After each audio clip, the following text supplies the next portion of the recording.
The cold had stopped hurting. That was the thought drifting through Marin's consciousness like smoke, distant, detached, and strangely peaceful. She couldn't feel her fingers anymore, couldn't feel the wind that had been slicing through her thin cloak for what seemed like hours. The snow beneath her had become almost comfortable, a soft white bed inviting her to simply close her eyes and let the darkness take her. Her mind wandered to strange places. Her mother's kitchen, warm with bread baking, the scent of yeast and honey filling the small space. Her father's study before everything fell apart, books stacked high and papers covered in his careful handwriting, ink stains on his fingers as he traced columns of numbers with quiet satisfaction. Hamish laughing at something foolish, back when laughter came easily to their family, before debt collectors started knocking and creditors stopped extending grace. She could almost smell her mother's lavender soap, could almost hear her father humming off-key while he worked, could almost feel the warmth of a life that existed only in memory now. Then heat exploded against her skin. Strong arms lifted her from the frozen ground, and warmth pressed against her body with the shocking intimacy of an embrace. Wool and leather, and something deeper. Wood smoke and pine, and the sharp bite of whiskey. She was moving, being carried, though her legs refused to cooperate with whatever was happening. The scent of him surrounded her completely. Masculine and clean beneath the winter air, with notes of cedar and something earthier she couldn't name. His chest was solid against her cheek, rising and falling with exertion as he moved through the snow. She could feel the rhythm of his breathing, the controlled power in his stride, the way he held her as if she weighed nothing at all. Voices cut through the fog in her mind. Male voices, urgent and commanding. Get the doors open. Now. Is she breathing? Barely.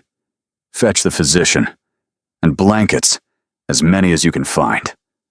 Marin tried to speak, to protest, to understand what was happening, but her lips were numb and her tongue felt thick and useless. All she could manage was a weak sound that might have been a word, or might have been nothing at all. Easy. The voice was close now, rumbling against her ear.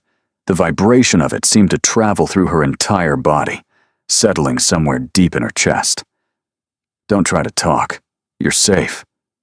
Safe. The word wrapped around her like the warmth now surrounding her body. She wanted to believe it, wanted to sink into that promise, and let it carry her away from the nightmare of the past 12 hours. The overturned carriage, the cowardly driver who'd fled into the storm, the endless trudging through snow that reached her knees until her body simply refused to go any further. But safety was a luxury Marin Ashford had learned not to trust. Her eyes fluttered open. Firelight. She was inside somewhere, a large room with rough stone walls blackened by centuries of hearth smoke, and a massive fireplace where flames crackled and roared. Iron chandeliers hung from timber beams overhead, their candles adding to the golden glow. Tapestries hung between iron sconces, depicting hunting scenes and Highland battles, warriors on horseback, and stags fleeing through ancient forests. The air smelled of burning peat and something savory. Venison, perhaps, or mutton stew. People surrounded her, their faces blurred by her struggling vision. Women in wool and homespun, their expressions ranging from curiosity to concern, hands clasped or pressed against mouths in worry.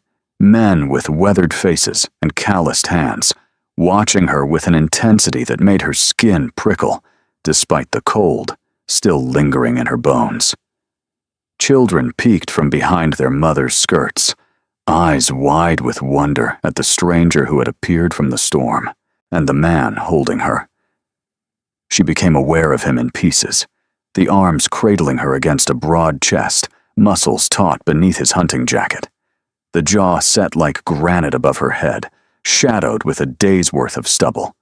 Dark hair, nearly black, falling across a forehead creased with focus, and eyes, God above, those eyes, the color of winter storms over the loch, gray threaded with silver and fierce with intelligence. They held depths she couldn't fathom, shadows and secrets, and something that looked almost like recognition, as if he'd been waiting for her to appear from the snow all along. He was looking down at her like she was a problem he hadn't anticipated, but fully intended to solve. "Where?" Her voice cracked, barely a whisper. She swallowed against the dryness in her throat and tried again. "Where am I?" "Craigmuir," the man said. His voice was deep, cultured, with the barest hint of Highland burr beneath the educated tones. It was a voice accustomed to being obeyed. "You collapsed half a mile from the village. My hunting party found you." Craigmuir. The name meant nothing to her. She'd been heading for Edinburgh, for the position her brother Hamish had promised was waiting. A governess role in a respectable household. A chance to rebuild what remained of their shattered family fortunes. I should... She tried to sit up, but his arms tightened, holding her firmly in place. The movement brought her closer to his chest, and she could feel his heartbeat, steady and strong against her shoulder. "What you need," he said, his voice brooking no argument, "is warmth, rest, and to stop moving before you worsen the frostbite I suspect is already setting into your extremities." A murmur rippled through the watching crowd. Marin's face heated, despite the chill still clinging to her body. She was acutely aware of her position, cradled in a stranger's arms like a child, her sodden dress clinging to every curve of her frame, her hair matted and wild around her face. Her mother would be mortified. Her father would have challenged this man to a duel back when he still had the spirit for such things. "Please." She pushed weakly against his chest, feeling the solid muscle beneath his hunting jacket. "I can stand. I'm quite capable of..." "You're quite capable of dying in a snowbank, apparently." His tone was sharp, but something flickered in those winter-gray eyes. Concern, perhaps, or irritation. She couldn't tell which. "Forgive me if I'm disinclined to test your other capabilities at the moment." The doors to the hall burst open, bringing with them a gust of frozen air that made the fire dance and the candles gutter. 3 new figures entered, their silhouettes stark against the white world beyond. 2 women and a man, all wrapped in furs and wool, snow still clinging to their shoulders like scattered diamonds. The older woman led the charge, her silver hair swept beneath an elegant cap trimmed with ermine, her bearing aristocratic despite the rough surroundings. Her face was handsome rather than beautiful, carved by time into something commanding. She moved with the authority of someone who expected the world to arrange itself according to her preferences, and usually got her way. "Calder." Her voice cut through the room like a blade. "What in heaven's name is happening? We received word there was an emergency." She stopped. Her eyes found Marin, still held in the man's arms, and something complicated crossed her face. Surprise, assessment, calculation. The kind of rapid evaluation that spoke of decades navigating treacherous social waters. "Who?" the older woman said slowly, each word precise and weighted. "Is this?" The man, Calder, she'd called him, shifted his grip on Marin, drawing her infinitesimally closer. A protective gesture, though whether he was protecting her or claiming her, she couldn't determine. A traveler. Her carriage met with an accident in the storm. She would have frozen to death if we hadn't found her when we did. How fortunate for her, then. The words were polite, but the woman's eyes remained sharp as Highland steel. Though I confess, this seems a rather intimate method of rescue. Heat flooded Marin's cheeks. She renewed her struggle to free herself, desperate to escape this humiliating position, but Calder's arms remained immovable as iron bands. "Put me down," she hissed. "Please." He ignored her. His attention was fixed on the older woman with an intensity that suggested their conversation contained depths Marin couldn't fathom. "She needs care. A warm room, dry clothes, hot broth. I'll see to the arrangements." "You'll see to them?" The woman's eyebrow arched with practiced skepticism. "Personally?" "Grandmother." The warning in his voice was unmistakable. Grandmother. Marin's mind raced, piecing together fragments. The deference of the villagers, the quality of his clothing beneath the hunting leathers, the way everyone in this room seemed to orbit around him like planets around the sun. "Forgive me." The younger of the two women stepped forward, her dark hair escaping its pins in charming disarray, her brown eyes warm with curiosity and mischief. She moved with boundless energy, practically bouncing on her heels. But shouldn't someone introduce themselves? The poor thing looks absolutely terrified. "She's not a thing, Elsa," Calder said. "No, she's a half-frozen woman being held like a prize catch while everyone talks around her." The girl, Elsa, approached with a gentle smile that seemed entirely genuine. "I'm Lady Elsa Blackwood. This stern mountain holding you captive is my brother, Calder Blackwood, Duke of Dunmorrow. And the formidable woman examining you like a ledger entry is our grandmother, the Dowager Duchess." Duke, the word crashed through Marin's awareness with the force of an avalanche. She was being held, cradled, clutched, practically embraced by a duke. In front of his grandmother, in front of an entire village of watching eyes, in a dress that was soaked through and clinging to every curve of her body, with her hair wild and her face surely a disaster of cold, reddened skin and chapped lips. "Put me down." This time, it wasn't a request. "Put me down this instant." Something shifted in the Duke's expression, that flicker again. Amusement now. She was certain of it, though it disappeared as quickly as it came. Slowly, carefully, he lowered her feet to the ground. Her knees buckled immediately. He caught her before she could collapse, one arm wrapping around her waist, steadying her against the solid warmth of his body. The contact was improper. Scandalous. The stuff that ruined reputations and destroyed futures. And everyone in the room was watching. "Perhaps," the Dowager Duchess said into the weighted silence, her voice carrying the particular chill of aristocratic disapproval, "we should discuss this situation somewhere more private." "There's nothing to discuss," Calder's voice carried across the hall, silencing the whispers that had begun to ripple through the crowd like wind through wheat. "This woman was found on my lands, half dead from exposure. She is under my protection now." Marin's heart lurched. "Your Grace, I assure you, I require no such—" Furthermore, his arm tightened around her waist, a silent command for silence. Given the circumstances of her rescue, the intimacy required to preserve her life, the witnesses present, and the inevitable talk that will spread through the village by morning, there is only one honorable course of action. The Dowager's face went pale as fresh snow. "Calder, you cannot mean. I mean precisely what I'm about to say." He turned, addressing not just his grandmother, but the entire assembled crowd, villagers, servants, the shocked faces of his family. His voice rang through the hall like a proclamation from the throne.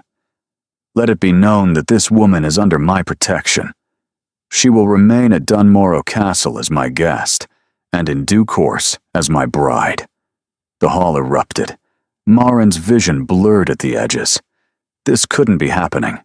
She'd simply been trying to survive a snowstorm, to reach Edinburgh, to salvage some fragment of her family's dignity. Now she was standing in a stranger's arms while he announced their betrothal to an entire village. "You're mad," she breathed. The Duke looked down at her, and for one moment, the mask slipped. Behind the aristocratic control, behind the commanding authority, she glimpsed something unexpected. Desperation, perhaps, he murmured, low enough that only she could hear. "But you're going to help me anyway." The chaos that followed the Duke's announcement was a blur of raised voices and horrified gasps. Marin stood frozen in the circle of his arm, watching the world she knew crumble around her like ash from a dying fire. The Dowager Duchess had gone from pale to positively ashen, her composure cracking for the first time since she'd entered the hall. Lady Ailsa was bouncing on her heels with barely contained excitement, her brown eyes dancing with delight at the unexpected drama. The villagers whispered behind their hands, eyes bright with the particular gleam of people who'd just witnessed a scandal they couldn't wait to spread across every hearth in the Highlands. And Maren couldn't feel her legs. Calder. The Dowager's voice could have frozen the hearth flames solid. A word. Now. After Miss, the Duke paused, looking down at Maren with something that might have been embarrassment. A faint flush colored his high cheekbones. I confess, I don't actually know your name. Maren. It came out as a croak. Maren Ashford. After Miss Ashford is settled, he continued smoothly, as if announcing impromptu betrothals to half-dead strangers was simply how he spent his Tuesdays. She requires warmth and rest before any further discussions. Further discussions? The Dowager's laugh was sharp as broken glass. You've just announced your engagement to a woman whose name you didn't know 5 seconds ago. What further discussion could possibly be necessary? Grandmother. Don't you grandmother me, Calder Blackwood. She stepped forward, and despite being a full head shorter than her grandson, she somehow managed to loom. Her presence filled the space around her like a physical force. Your father would be spinning in his grave. Your mother, God rest her soul, would be reaching through the veil to box your ears. You cannot simply claim a woman like she's a lost sheep found wandering the moors. Can't I? His voice was dangerously soft. On my lands, in my village, before witnesses who will gossip regardless of what we do now. You could have said nothing. You could have let her be cared for quietly. And when word spread that I'd carried a half-dressed woman through the snow, held her against my body for warmth, brought her into the village in my arms, he shook his head. Her reputation would be in tatters by nightfall. This way, at least, there's a framework, a story that protects rather than destroys. Maren found her voice at last. I don't need your protection. Both Blackwoods turned to look at her, the Dowager with surprise, the Duke with something harder to read. Miss Ashford, he began, I was traveling to Edinburgh for a governess position. My carriage was caught in the storm. The driver panicked and fled. I walked as far as I could until I couldn't walk anymore. She forced strength into her voice, into her spine, though both felt as fragile as spun glass. It was misfortune, not scandal. I thank you for saving my life, but I certainly don't expect you to sacrifice yours in return. The murmurs ceased entirely. Even the fire seemed to quiet, its crackle fading to a soft hiss. Every eye in the hall was fixed upon her now, this strange woman who dared to refuse a duke's protection. Lady Ailsa was staring at her with undisguised admiration. I like her, she announced to no one in particular. Can we keep her? Ailsa, the Duke said wearily. What? She has backbone. Do you know how rare that is? Most women in her position would be fainting, or weeping, or trying to trap you into. She caught herself, cheeks flushing crimson. Not that you're trying to trap him. Obviously. I didn't mean. Perhaps, a new voice cut in. We should continue this conversation somewhere the entire village isn't listening. Maren turned to find the third figure from the doorway stepping forward, a man she hadn't properly noticed before. Tall, broad-shouldered, with russet hair swept back from a face that would have been handsome, if not for the calculating gleam in his green eyes. He moved with the easy confidence of someone accustomed to being welcomed in powerful rooms, but there was something predatory in his grace, something that made her think of a wolf wearing gentleman's clothing. Lord Marchmont. The Dowager's tone warmed slightly. Thank you for being a voice of reason. Always happy to assist, Your Grace. He bowed with flourish, then turned that calculating gaze on Maren. His eyes traveled over her slowly, assessing, dissecting, the kind of look that made her skin crawl. Though I confess myself curious about our unexpected guest. Ashford, you said? I don't believe I'm familiar with the family. Something cold slithered down Maren's spine. The way he looked at her, appraising, dissecting, reminded her uncomfortably of a merchant examining questionable goods before deciding whether to purchase or discard them. The Ashfords are a lowland family, the Duke said before Maren could respond. Respectable, but private. Miss Ashford's father was a merchant of some prominence before his passing. It wasn't quite a lie. Her father wasn't dead, merely broken, drinking himself into an early grave in their cramped Edinburgh lodgings. But the Duke couldn't have known that, which meant he was either guessing or fabricating a history for her from whole cloth. Why would he do that? How tragic. Lord Marchmont's sympathy was about as genuine as a 3-pound note. And now reduced to seeking governess positions. How the mighty fall. Careful, Marchmont. The Duke's voice dropped to something dangerous, each word sharp as a blade. You're speaking of my future wife. The two men stared at each other, and Maren felt the tension crackle between them like lightning before a storm. There was history here, old wounds, unspoken grievances, though she couldn't begin to guess their nature. The air between them seemed to thicken, heavy with years of accumulated resentment. Of course. Lord Marchmont inclined his head with serpentine grace. Forgive me. I meant no offense to Miss Ashford. I'm simply surprised. We all expected your eventual bride to be someone of rather different circumstances. Did you? Lady Cressida Thornwood has been a guest at Dunmorrow twice this season. The families have been close for generations. One assumed incorrectly. The name hung in the air like poison. Lady Cressida Thornwood.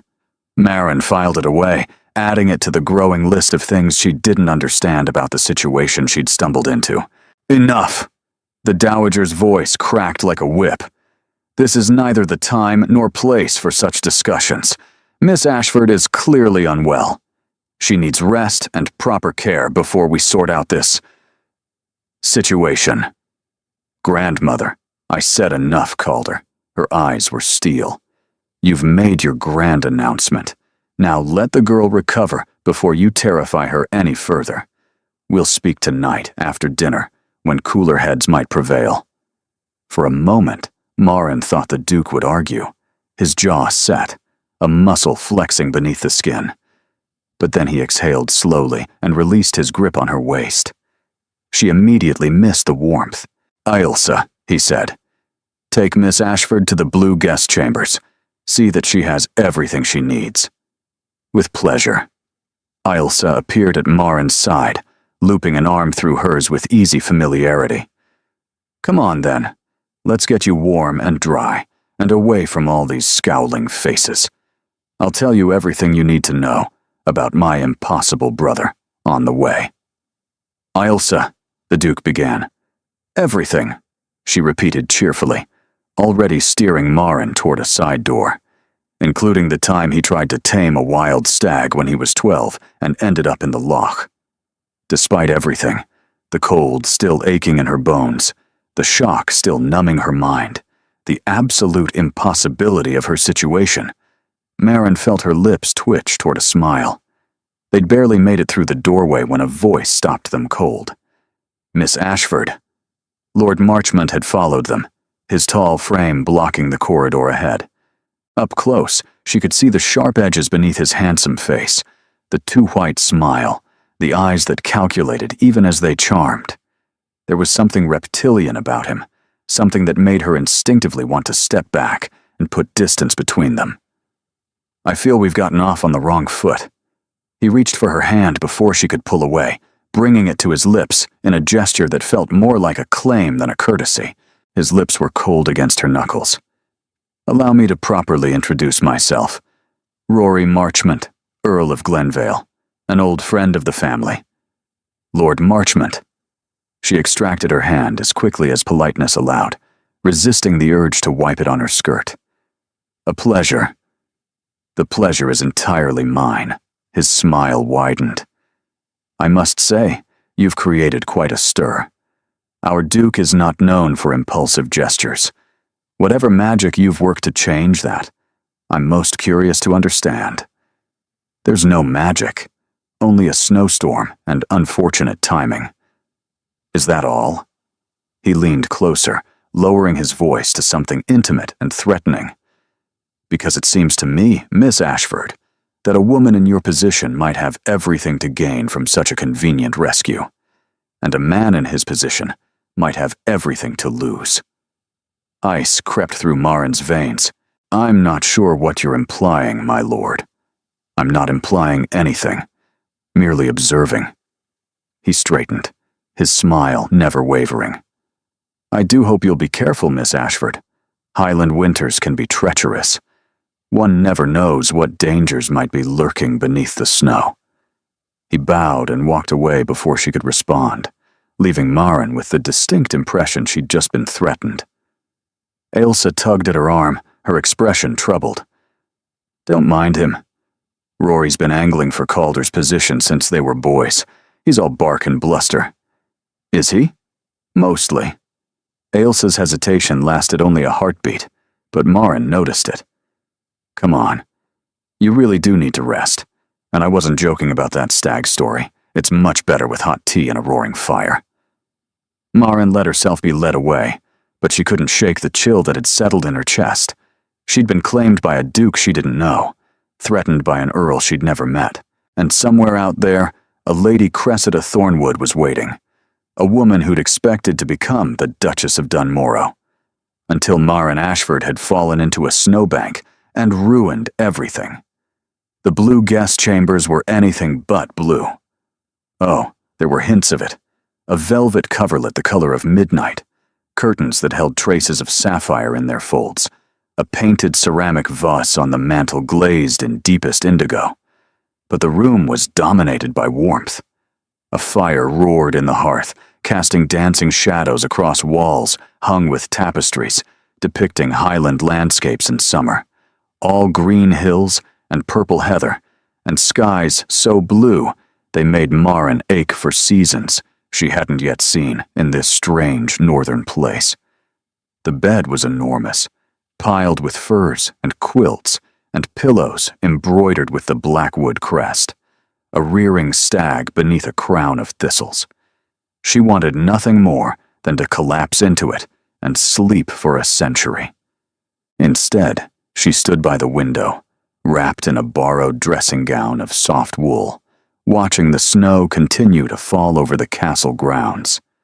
Dunmorrow Castle was a fortress of gray stone and ancient pride, its towers disappearing into the white-gray sky. From her window, she could see the village of Craigmuir nestled in the valley below, smoke rising from 100 chimneys as the storm howled on. Tiny figures moved through the streets, going about their lives, unaware that their duke had just done something that would set every tongue in the Highlands wagging for months to come. Somewhere down there, people were talking about her, the half-frozen stranger the duke had claimed as his bride. By morning, the story would spread to the neighboring villages. By week's end, it would reach Edinburgh, and Marin's chances of quietly disappearing into a respectable governess position would vanish like morning frost. A knock at the door made her turn. Come in. She expected Ailsa, perhaps, or the maid, who'd helped her into the bath and dry clothes. Instead, the door opened to reveal the Duke of Dunmorrow himself. He'd changed from his hunting leathers into more formal attire. A dark coat that emphasized the breadth of his shoulders, a cravat tied with military precision, waistcoat of deep burgundy that caught the firelight. His hair had been tamed, swept back from a face that seemed carved from the same stone as his castle. But his eyes, those gray eyes, pale as morning mist over the loch, held something almost uncertain. Miss Ashford, may I have a moment? I don't believe I have much choice, Your Grace. She kept her voice steady despite the hammering of her heart. Given that you've just announced our engagement to several dozen witnesses, he had the grace to wince. Yes, about that. About that. She folded her arms. Would you care to explain why a duke would claim a penniless stranger as his bride?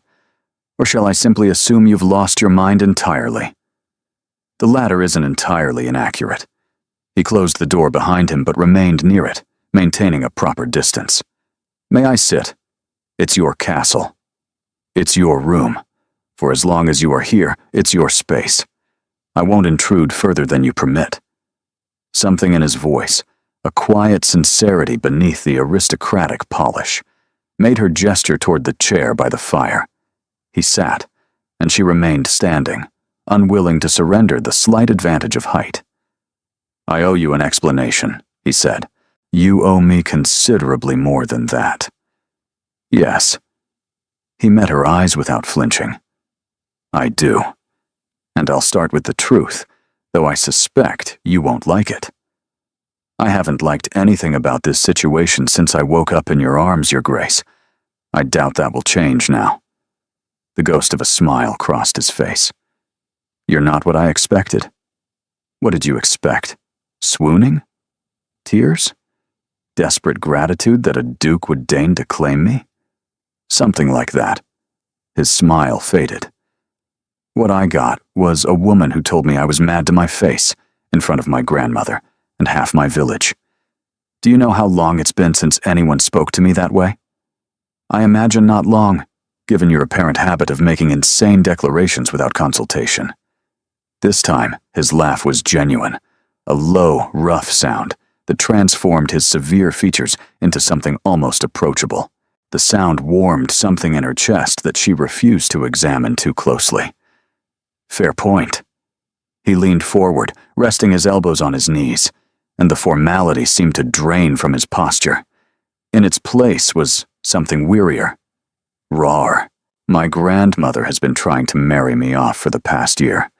Since my father died, she's been relentless. Parades of suitable ladies at every social function. Pointed comments about duty and legacy. And most recently, Lady Cressida Thornwood. The name Lord Marchmont mentioned. Yes. His expression darkened. Cressida is everything a duchess should be. Beautiful, well-bred, impeccably connected. Our families have known each other for generations. My grandmother adores her. And you? I find her insufferable. The words came out flat. She's calculating, cold, and interested only in my title. Every conversation feels like a negotiation. Every smile is designed to achieve a specific effect.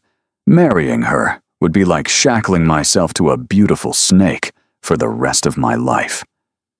Marin shouldn't have felt relief at that. It was none of her business who the Duke married, and yet something loosened in her chest at the venom in his voice. So you announced our engagement to escape her. Partly. He rubbed a hand over his face, and for a moment he looked less like a duke and more like an exhausted man carrying burdens too heavy to bear. My grandmother was planning to formalize an understanding with Cressida's family at the winter gathering next week. I've been trying to find a way out for months, but nothing I said mattered. Duty, legacy, the good of the family. Every argument I made, she countered. And then I fell into a snowbank. And then you fell into a snowbank. He met her eyes. You have to understand. When I carried you into that hall, I wasn't thinking about anything except getting you warm.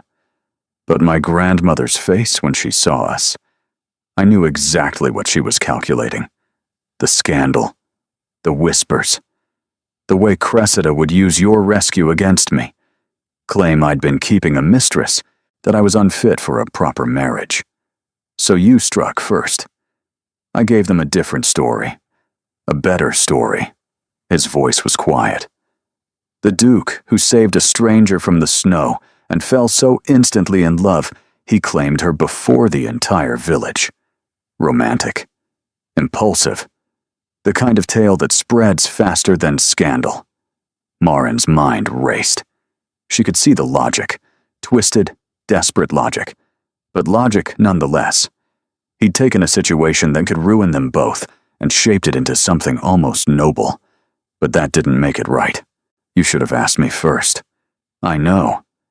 You've upended my entire life based on a calculation made in the span of seconds. I know. I was going to Edinburgh. I had a position waiting, a chance to support my family, to rebuild something from the wreckage my brother's schemes have left us. I know.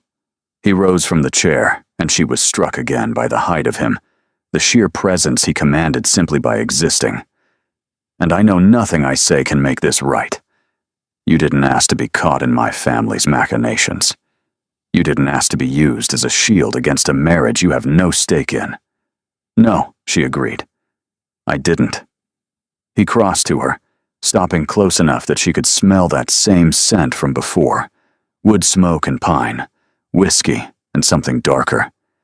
His eyes searched her face with an intensity that made her feel exposed, as if he could see past her defenses to the frightened woman underneath. I'm asking now. Will you help me? Stay at Dunmorrow through the winter gathering.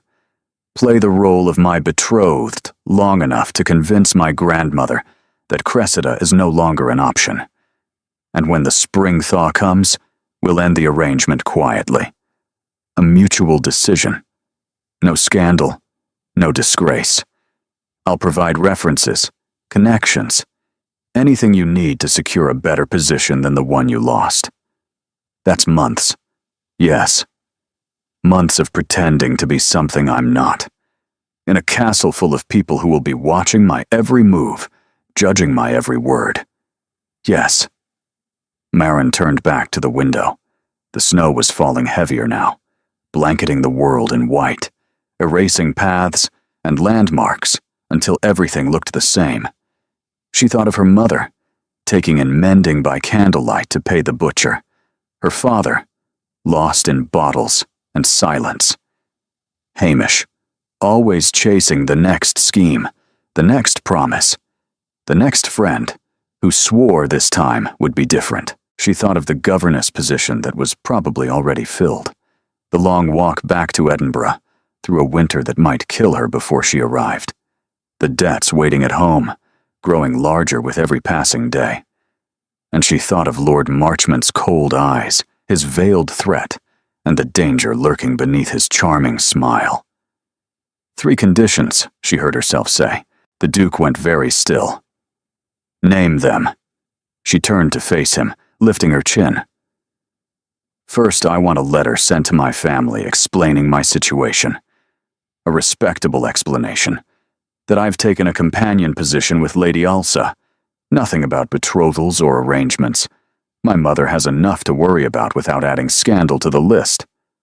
Done. Second, when this ends, I want more than references. I want enough money to clear my family's debts and establish my mother in comfortable lodgings. Not charity. Payment for services rendered. I'm helping you escape an unwanted marriage. That has value. Something passed across his features. Surprise, perhaps, or respect. How much? She named a figure. It was more than she'd ever seen in her life, but less than what a duke spent on horses in a single year. His expression didn't change. Done. Third.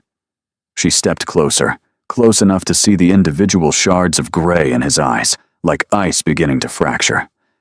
The moment you decide you actually want to marry, whether it's Lady Cressida or anyone else, you tell me immediately. I won't be paraded around as your shield while you conduct a real courtship behind my back. I may be poor, Your Grace, but I won't be made a fool. The quiet between them stretched taut as a bowstring. Then the Duke extended his hand. You have my word. All 3 conditions. Do we have an agreement, Miss Ashford? Marin looked at his outstretched hand. Elegant, powerful, belonging to a world she'd never imagined entering. She thought of the snow outside, the cold that had nearly killed her, the life she'd been struggling to survive. She took his hand. We have an agreement, Your Grace. His grip was warm and firm, his fingers closing around hers with surprising gentleness, Something passed between them, a current, a recognition, that made her inhale sharply. "Calder," he said, his voice low. "I beg your pardon? If we're to be betrothed, you should probably call me Calder, at least when we're not in public." Calder. The name felt strange on her tongue, intimate. "And you may call me Marin." Marin. He released her hand slowly, as if reluctant to let go. "Welcome to Dunmorrow Castle. I suspect you're going to turn it upside down." She didn't know whether that was a warning or a promise.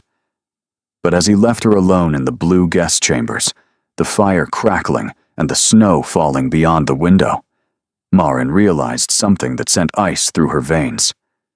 She wasn't afraid of the arrangement, or the deception, or even the formidable Dowager Duchess waiting to judge her every move.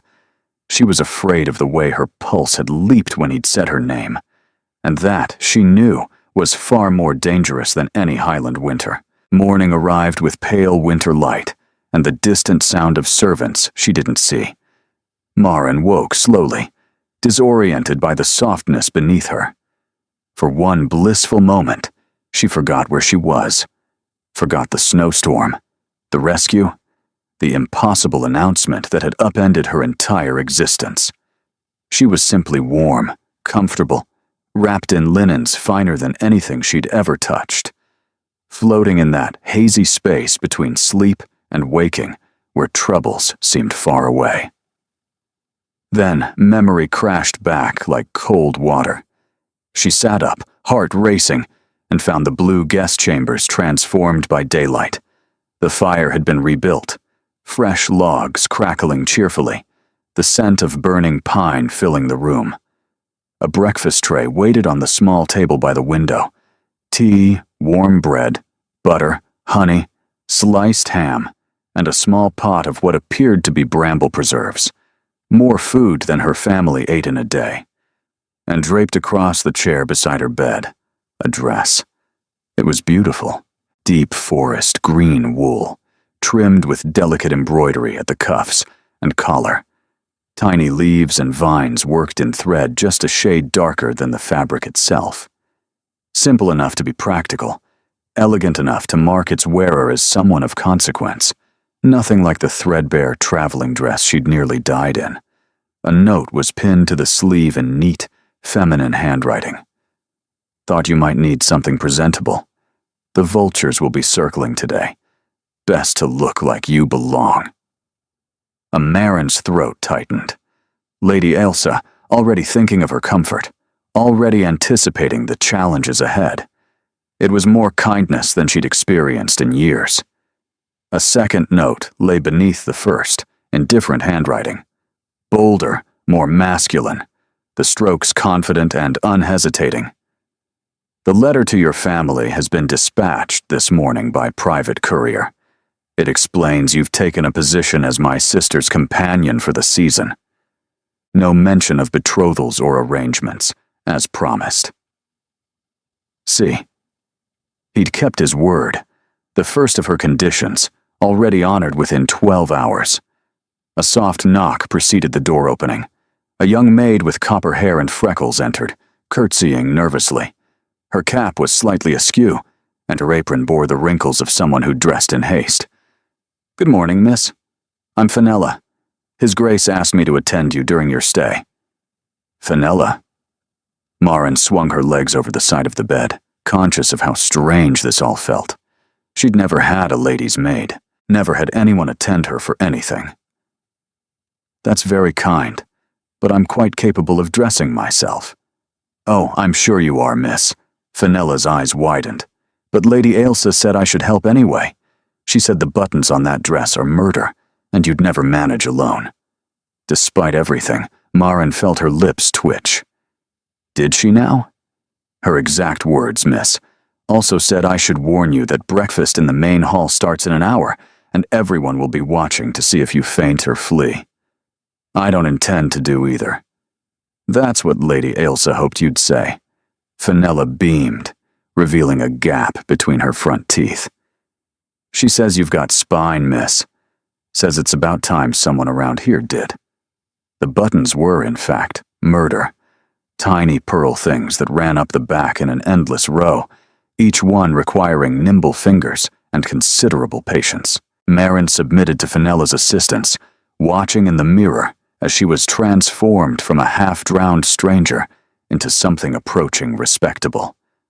The dress fit perfectly, not the perfection of a garment made for her. There were subtle signs of hasty alteration at the waist and hem, tiny stitches where someone had worked through the night to make adjustments, but close enough to suggest considerable effort had been expended on her behalf. "Whose dress was this?" Marin asked. Fenella hesitated, her hands pausing on the final button. "Lady Elsa's, miss. From before she decided she preferred riding breeches to ball gowns. She has dozens she never wears." "That's very generous of her."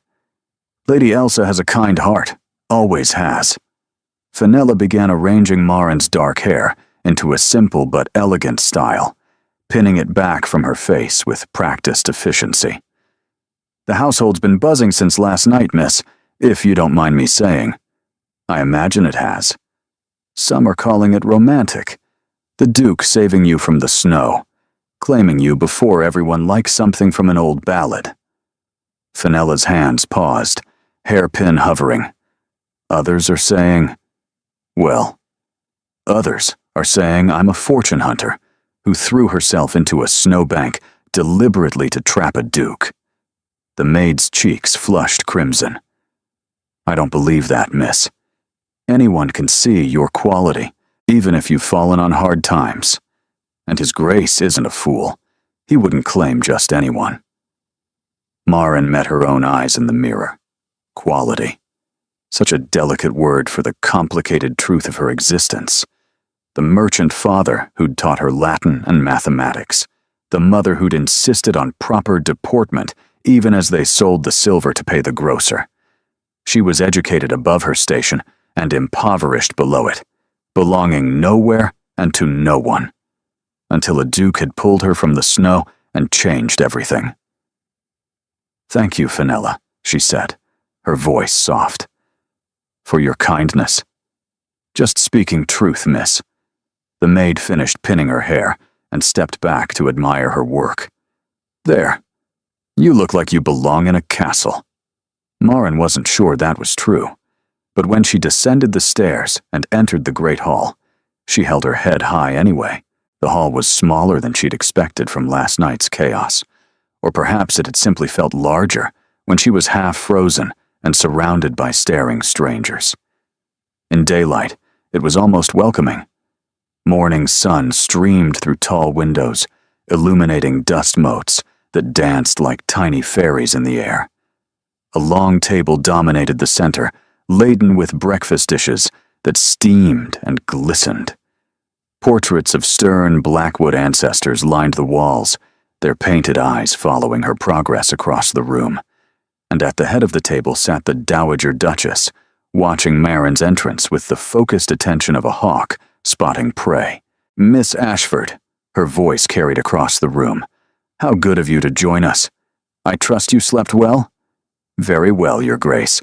Thank you for your hospitality." "My hospitality."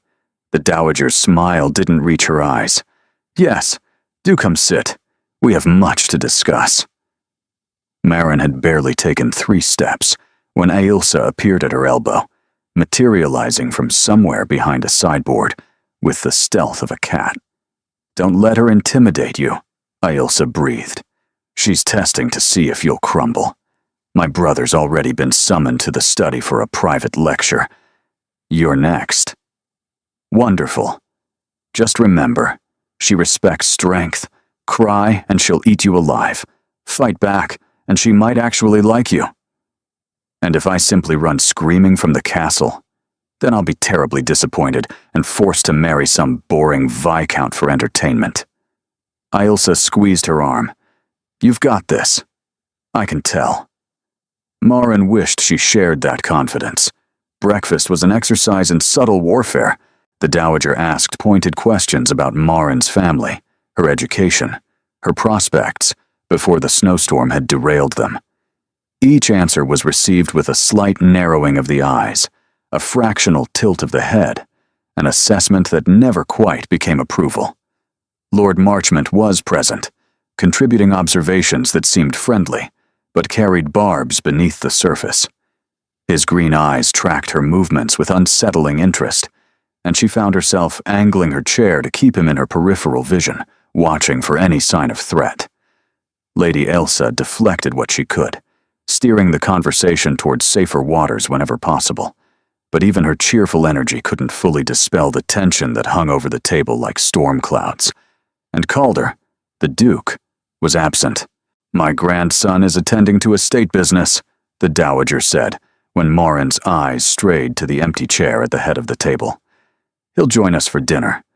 In the meantime, Miss Ashford, I thought you and I might take tea in my private sitting room." It wasn't a request. "I would be honored, Your Grace." "I'm sure you would."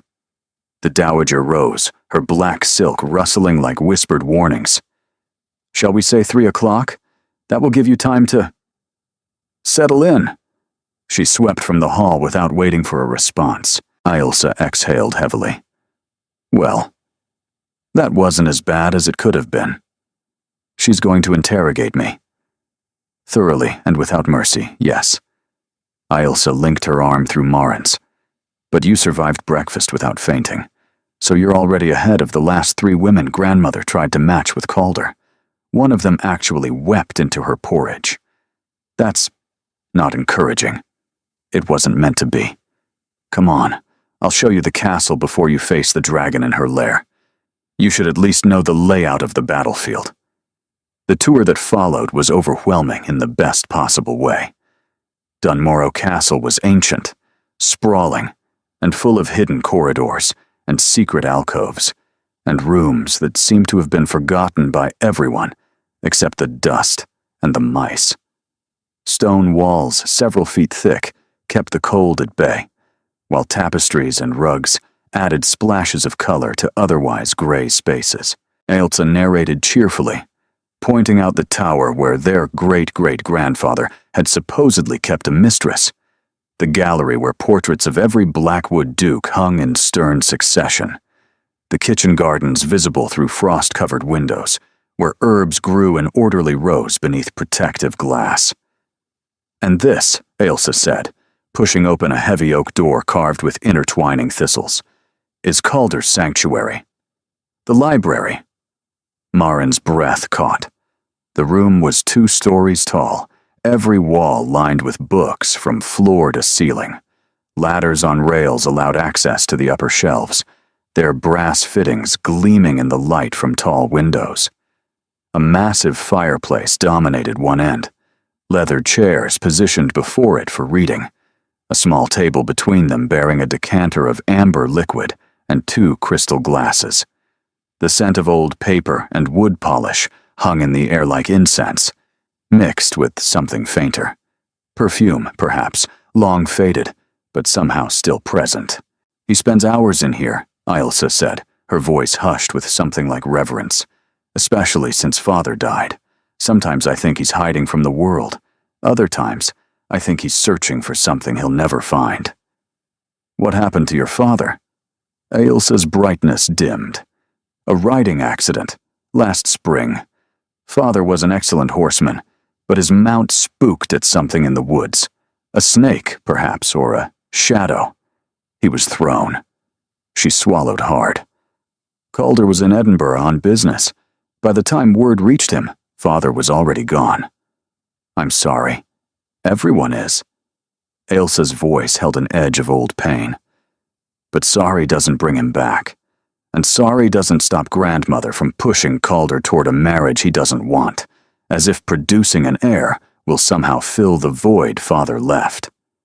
Morin noticed a particular bookshelf near the window, its volumes more worn than the others, their spines faded and cracked from frequent handling. "Were those your father's favorites?" "Some of them. Mother's too. She died when I was born. But Father kept all her books exactly as she left them." Ailsa touched one spine gently, her finger tracing the faded gold lettering. Calder says he can still smell her perfume when he opens them. I think that's why he comes here so often. It's the only place he feels close to either of them anymore. Maren thought of her own father, lost in different ways, the void left by failure instead of death, the slow erosion of a man who'd once been brilliant and bold. Grief makes people desperate, she said quietly. They grasp at solutions that don't solve anything because the alternative is accepting there is no solution. Ailsa studied her for a long moment. You understand. Most people don't. I understand more than I'd like to. The clock in the corner chimed 2. 1 hour until she faced the Dowager. 1 hour until everything would be decided. The Dowager's private sitting room was a study in controlled elegance. Every surface gleamed with meticulous care, mahogany polished until it shone like dark water, brass fixtures buffed to golden perfection. Porcelain figurines stood in precise arrangements on the mantelpiece, shepherdesses and saints frozen in attitudes of eternal serenity.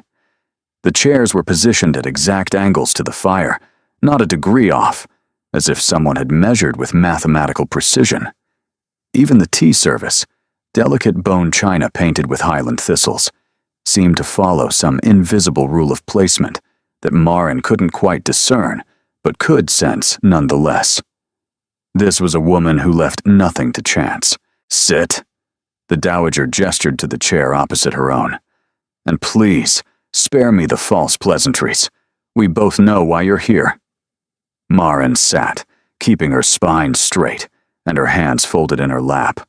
Proper posture her mother had drilled into her since childhood. To be evaluated, judged, found wanting. How refreshingly direct. The Dowager poured tea with practiced grace, each movement economical and precise. Most young women in your position would be attempting to charm me, complimenting the furnishings, expressing gratitude for my hospitality. You cut straight to the bone. Would flattery serve me better? Not in the slightest. I despise sycophancy. The Dowager passed her a cup, the china so thin Maren could see light through it. Which is precisely why Lady Cressida grates on my nerves, despite being perfect in every other respect. The woman agrees with everything I say. It's exhausting. Maren nearly choked on her tea. I thought you wanted the Duke to marry her. I want my grandson to marry someone suitable. Cressida is suitable. That doesn't mean I enjoy her company. The Dowager's eyes were sharp over the rim of her cup. Tell me about yourself, Miss Ashford. The truth this time. Not the polished version Calder invented to spare your dignity. The truth. Such a simple word for such a complicated thing. My father was a merchant in Glasgow, Maren began slowly, measuring each word. Textiles mostly.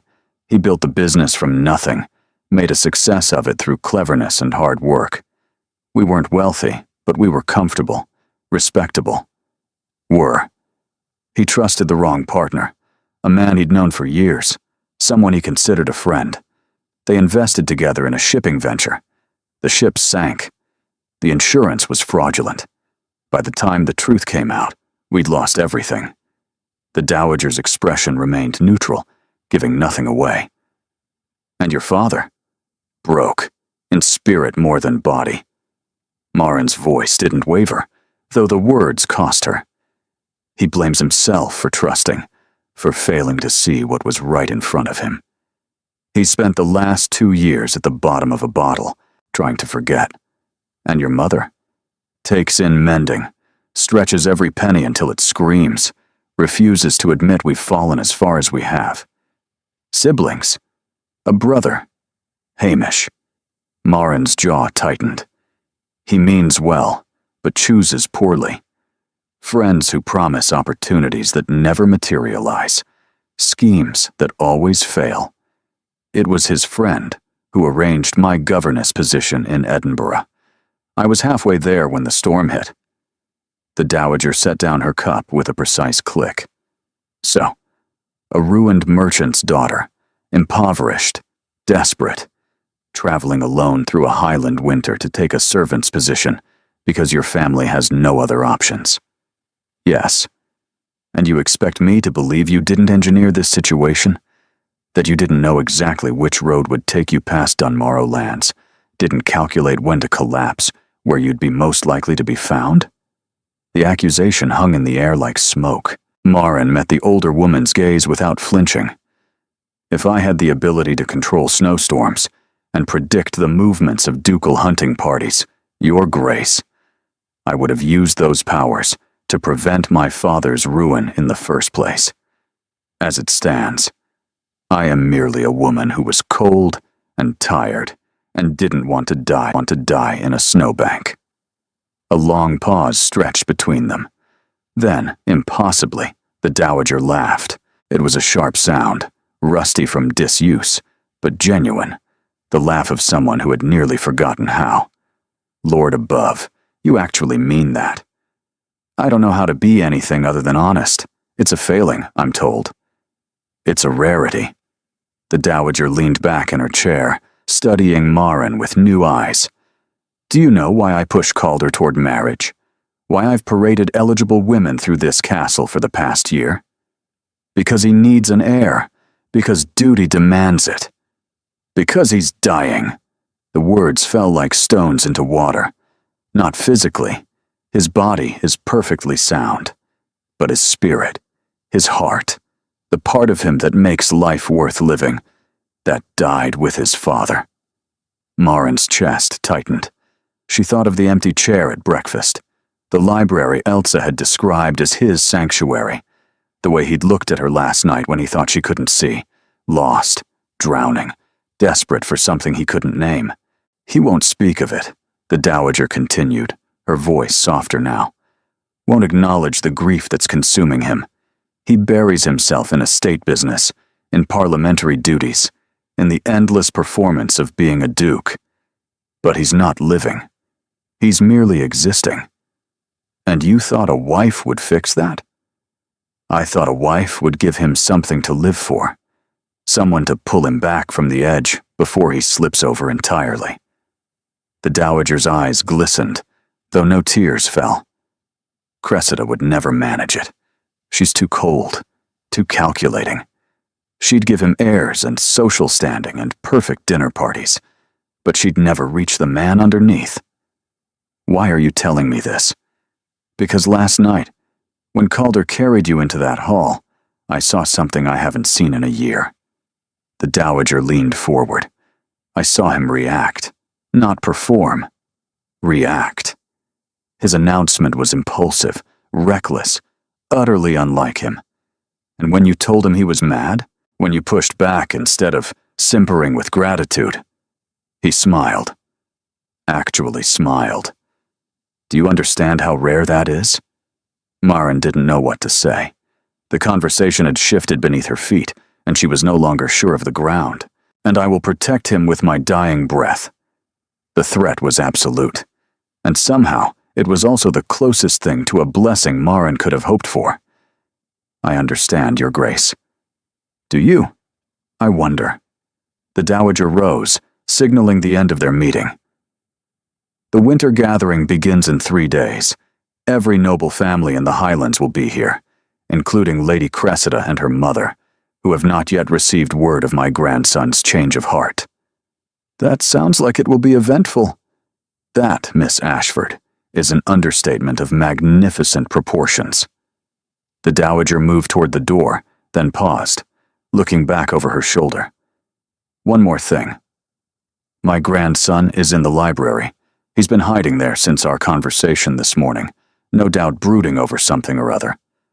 Perhaps you might draw him out. It wasn't a request, but as Marin left the sitting room and made her way through the castle corridors, she found herself wondering whether it was a test, an order, or something else entirely. Perhaps even the Dowager didn't know. She found him exactly where his grandmother had predicted, standing by the library window, silhouetted against the gray afternoon light, like a figure carved from shadow. He didn't turn when she entered, though the slight tension in his shoulders suggested he knew she was there. For a long moment, neither of them spoke. The fire crackled softly, filling the room with dancing light and warmth. Snow continued to fall beyond the glass, fat flakes drifting past like scattered thoughts, blanketing the world in endless white.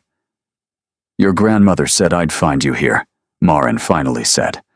"My grandmother says a great many things."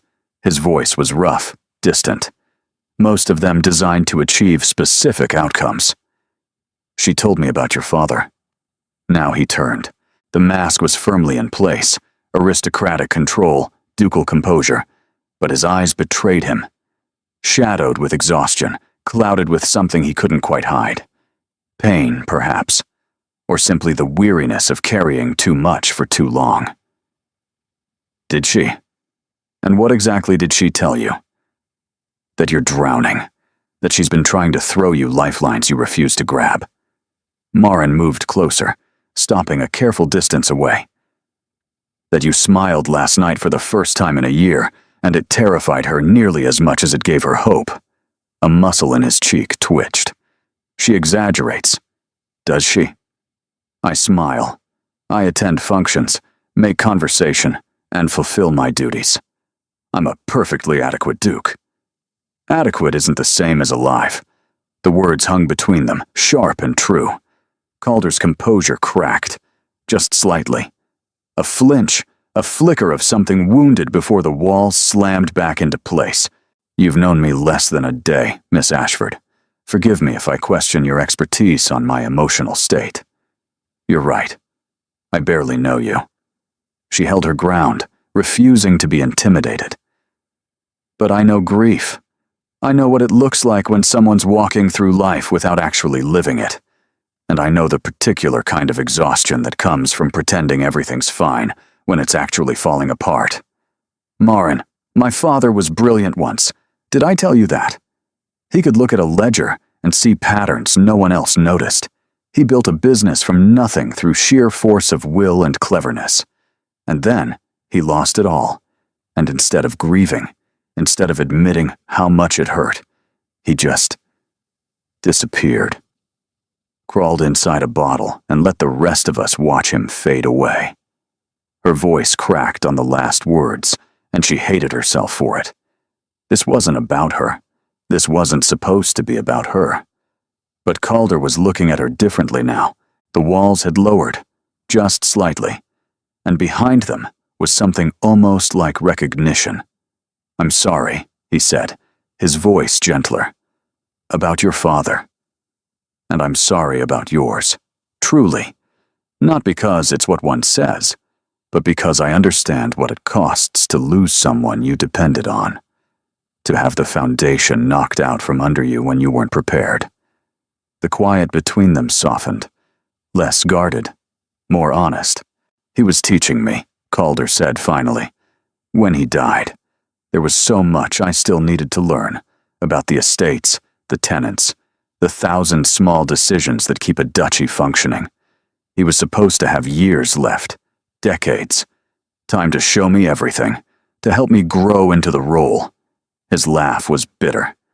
"Instead, I got a letter in Edinburgh, and a funeral I barely remember, and a grandmother who started parading potential brides through the castle before the grave had settled. She's afraid for you. She's trying to control me. Both can be true." Marin moved to the window, standing beside him, looking out at the snow. People show love in strange ways when they're scared. Sometimes, the harder they push, the more desperate they are underneath. Calder was quiet for a long moment. When he spoke again, his voice was barely above a whisper. "I don't know how to do this." "Do what?" "Any of it. Be a duke. Manage a duchy. Choose a wife. Live a life that suddenly feels like it belongs to someone else." He ran a hand through his hair, destroying its careful arrangement. "Everyone looks at me like I should have answers, like the title came with instructions I somehow misplaced, and I just keep pretending, day after day, hoping no one notices I have no idea what I'm doing." "Maybe that's the secret," Marin said slowly. "Maybe no one actually knows what they're doing. Maybe we're all just pretending and hoping. That's not comforting. It wasn't meant to be. It was meant to be true. He turned to look at her, really look, and something shifted in the air between them. The careful distance they'd been maintaining suddenly felt inadequate, like a wall made of paper trying to hold back a flood. "You're not what I expected," he said. "When I carried you out of that snow, I don't know what I thought. That you'd be simple, perhaps, easily managed, a convenient solution to an inconvenient problem. And instead you're complicated and honest, and you look at me like you actually see me. Not the Duke, not the title. Just—" He trailed off, shaking his head. "I don't know how to finish that sentence." "Then don't." Marin's heart was racing, and she couldn't seem to make it slow. "We have 3 days before the winter gathering, 3 days before Lady Cressida arrives and the real performance begins. Perhaps we should focus on preparing for that, rather than trying to define something we barely understand." It was the sensible thing to say, the safe thing, the thing that kept them both at arm's length where they belonged. So why did it feel like running away? The winter gathering. Calder's expression hardened, the walls rebuilding themselves. "Yes. We should discuss what to expect, the families who'll attend, the dynamics at play, the particular dangers you'll need to navigate." "Dangers? Lady Cressida won't take this news well. She's been planning this match for years, positioning herself, cultivating my grandmother's favor, eliminating rivals. When she discovers a stranger has appeared from nowhere and claimed what she considers rightfully hers, she'll try to destroy me, thoroughly and without mercy." His fists clenched at his sides. "But she won't succeed. I'll make sure of that." The protective edge in his voice did something strange to Marin's chest, something warm and unsettling that she absolutely couldn't afford to examine. "Your grandmother mentioned there would be dancing," she said, deliberately changing the subject. "The gathering includes a Tsalith on the second night, traditional Highland dancing. Will that be a problem?" "I can dance. My mother made sure of that, even when we couldn't afford much else." "Then we should practice." He held out his hand. "If we're to convince everyone we're genuinely betrothed, we need to move like we're comfortable with each other." Marin stared at his outstretched hand, the same hand that had pulled her from the snow, that had sealed their impossible bargain, that belonged to a world she'd never imagined entering. She took it.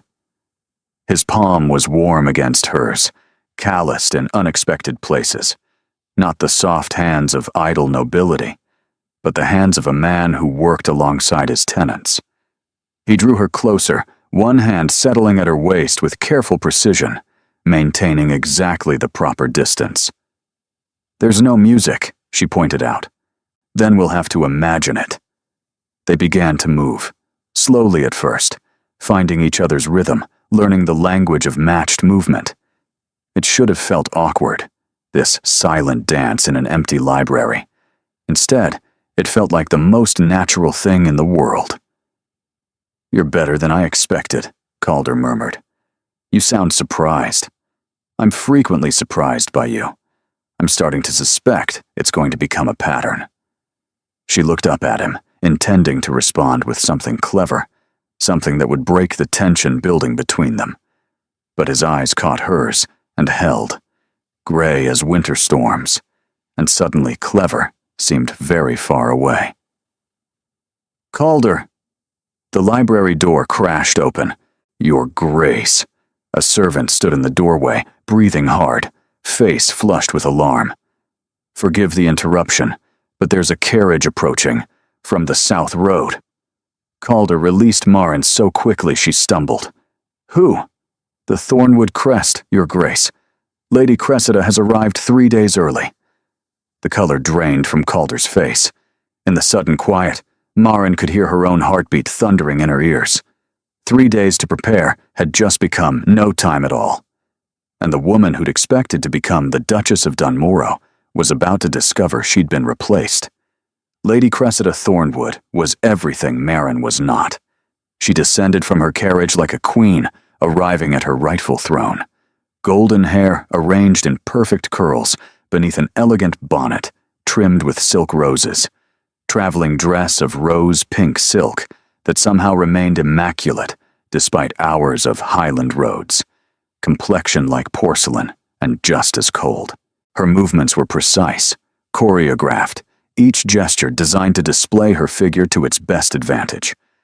Behind her came an older woman, who could only be her mother, Lady Thornwood, wearing the satisfied expression of someone who believed victory was already assured. She surveyed Dunmorrow Castle with proprietary approval, as if mentally redecorating. Marin watched from the library window as the dowager greeted them in the courtyard below. The exchange was too distant to hear, but the body language spoke volumes. Lady Cressida's confident smile, her mother's proprietary air, the way they moved toward the castle entrance as if they already owned it. She's beautiful. The words tasted like ash. She's a snake in silk. Ailsa had appeared beside her, expression uncharacteristically serious. Don't let the face fool you. Cressida Thornwood has been planning to become Duchess of Dunmorrow since we were children. She'll do whatever it takes to eliminate anything standing in her way, including me, especially you. The door opened behind them, and Calder entered, his face set in hard lines. They're requesting a formal audience. My grandmother is stalling, but we have perhaps 10 minutes before they must be received. 10 minutes to prepare for battle. Marin turned from the window. What should I expect? Cressida will be charming at first. She'll welcome you, express delight at making your acquaintance, make you feel like you've misjudged her entirely. His expression darkened. Then she'll start asking questions, probing for weaknesses. By the end of the conversation, she'll know exactly where to strike. You speak from experience. I speak from years of watching her operate. She's been a guest at Dunmorrow more times than I can count. Every visit, she learns a little more, positions herself a little better. My grandmother invited her. I tolerated her. Neither of us realized quite how dangerous she was until it was too late. And Lord Marchmont?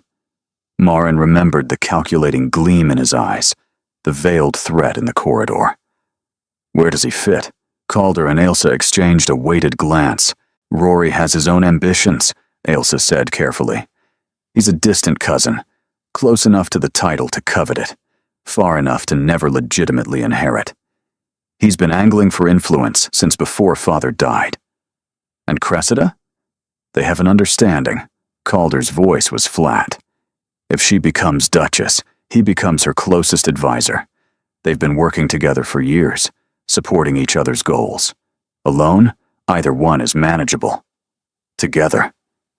He shook his head. Together. They're formidable. The pieces clicked together in Marin's mind.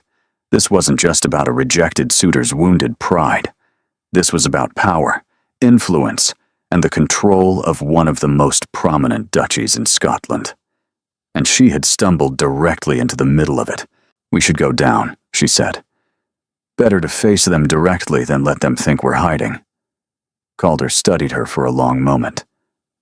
You don't have to do this. I could make excuses. Say you're still recovering from your ordeal. And let her think I'm afraid. Marin lifted her chin. I've faced worse than a beautiful woman with sharp words. I'll survive. Something passed through his eyes. Admiration, perhaps, or something warmer. Then let's give her something to worry about. He offered his arm. She took it. They descended the stairs together, and Marin was acutely aware of every point of contact. His arm beneath her fingers, the warmth radiating through his sleeve, the way he adjusted his stride to match hers, a small accommodation that felt unreasonably significant. The great hall had been transformed in the brief time since breakfast. Fresh flowers adorned the tables. A fire roared in the hearth, banishing the afternoon chill. Servants moved with precise efficiency, preparing tea and refreshments. And at the center of it all stood Lady Cressida Thornwood, her smile bright as a blade. Your Grace. Her curtsy was perfection itself, a masterwork of grace and practiced submission. "How wonderful to see you again. Lady Cressida, Lady Thornwood." Calder's voice was perfectly polite and perfectly distant. "Welcome to Dunmorrow. We simply couldn't wait another moment." Lady Thornwood's voice dripped with false sweetness. "When we heard about the winter gathering, we knew we must arrive early. So much to prepare, after all." "Indeed." Cressida's eyes found Marin, and her smile widened, a predator spotting prey. "And this must be the mysterious stranger everyone's been whispering about, the one you pulled from the snow." "Miss Marin Ashford." Calder's hand covered Marin's where it rested on his arm, a gesture of possession that sent heat flooding through her. "My betrothed." The quiet that followed was absolute. Lady Thornwood's face went white, then red, then settled into something carefully neutral. But Cressida barely flinched. Her smile remained fixed, her eyes glittering with something that might have been amusement, or might have been murder. "Betrothed." She repeated the word like tasting something unexpected. "How sudden. I wasn't aware you were courting anyone, Your Grace. The circumstances were unusual. But then, genuine affection often defies convention. Genuine affection."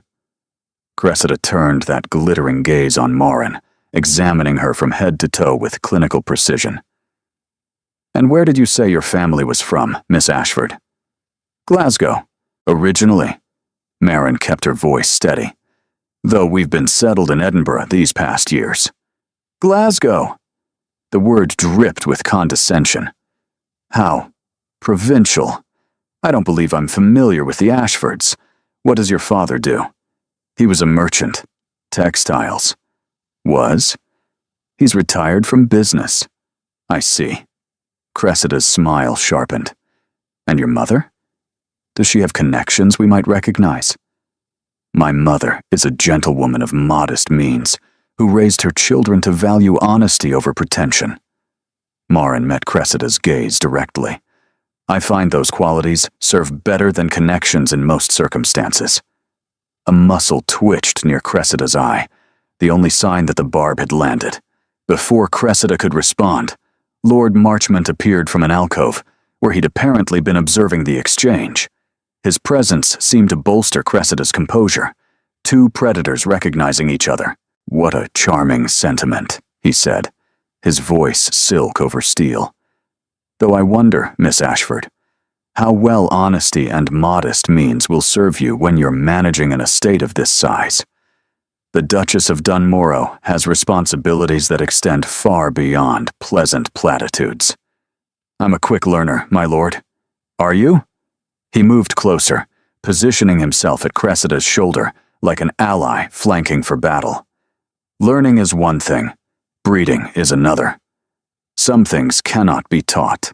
They must be inherited. The way one carries oneself in noble company, the instinct for when to speak and when to remain silent, the understanding of how power truly operates in our world." "Rory," Calder's voice carried a warning edge. "I mean no offense, of course." Marchmont's smile didn't waver. "I merely suggest that Miss Ashford might find the transition challenging. Highland society can be unforgiving to those who don't understand its rules." "Then perhaps Highland society should examine its rules," Marin replied coolly. "A system that values breeding over character says more about the system than about those it excludes." The temperature in the room dropped several degrees. Cressida and Marchmont exchanged a glance, quick, weighted with unspoken communication. "How delightfully progressive," Cressida said. "I'm sure such ideals will serve you well when you're navigating the complexities of the ton. They do so appreciate being told their traditions are worthless." "I said nothing about worthless. I said they might bear examination." "Of course you did." Cressida's smile was sharp as cut glass. "Though I must say, Your Grace, I didn't realize you'd be bringing a guest when we discussed the winter gathering. Had I known, I would have adjusted my expectations accordingly." Plans change, Calder said flatly. I'm sure you understand, Lady Cressida. The air crackled with barely contained hostility. Marin could feel the undercurrents swirling around them. Jealousy, calculation, social maneuvering so complex she could barely track it. Well, Lady Thornwood said brightly, breaking the tension with practiced skill. I'm sure we'll be seeing much more of Miss Ashford over the coming days. The winter gathering will be such an opportunity for everyone to become better acquainted. Indeed, Cressida's eyes found Marin's and held them with predatory focus. I look forward to learning everything about you, Miss Ashford. Everything. It wasn't a greeting. It was a declaration of war. And as Cressida swept from the hall with her mother and Lord Marchmont in tow, Marin felt the weight of that promise settle over her like a shroud. She had made an enemy, and something told her Lady Cressida Thornwood didn't make small enemies. The next 2 days were a whirlwind of social maneuvering and suppressed tension. More guests arrived, Highland lords and ladies, clan chieftains and their families, merchants wealthy enough to move in noble circles, the castle filled with conversation and laughter and the constant assessment of watching eyes. Footsteps echoed through ancient corridors at all hours. The kitchens worked without ceasing, producing feast after feast. Everyone, it seemed, had heard about the Duke's unexpected betrothal. Everyone had an opinion. Marin navigated it as best she could.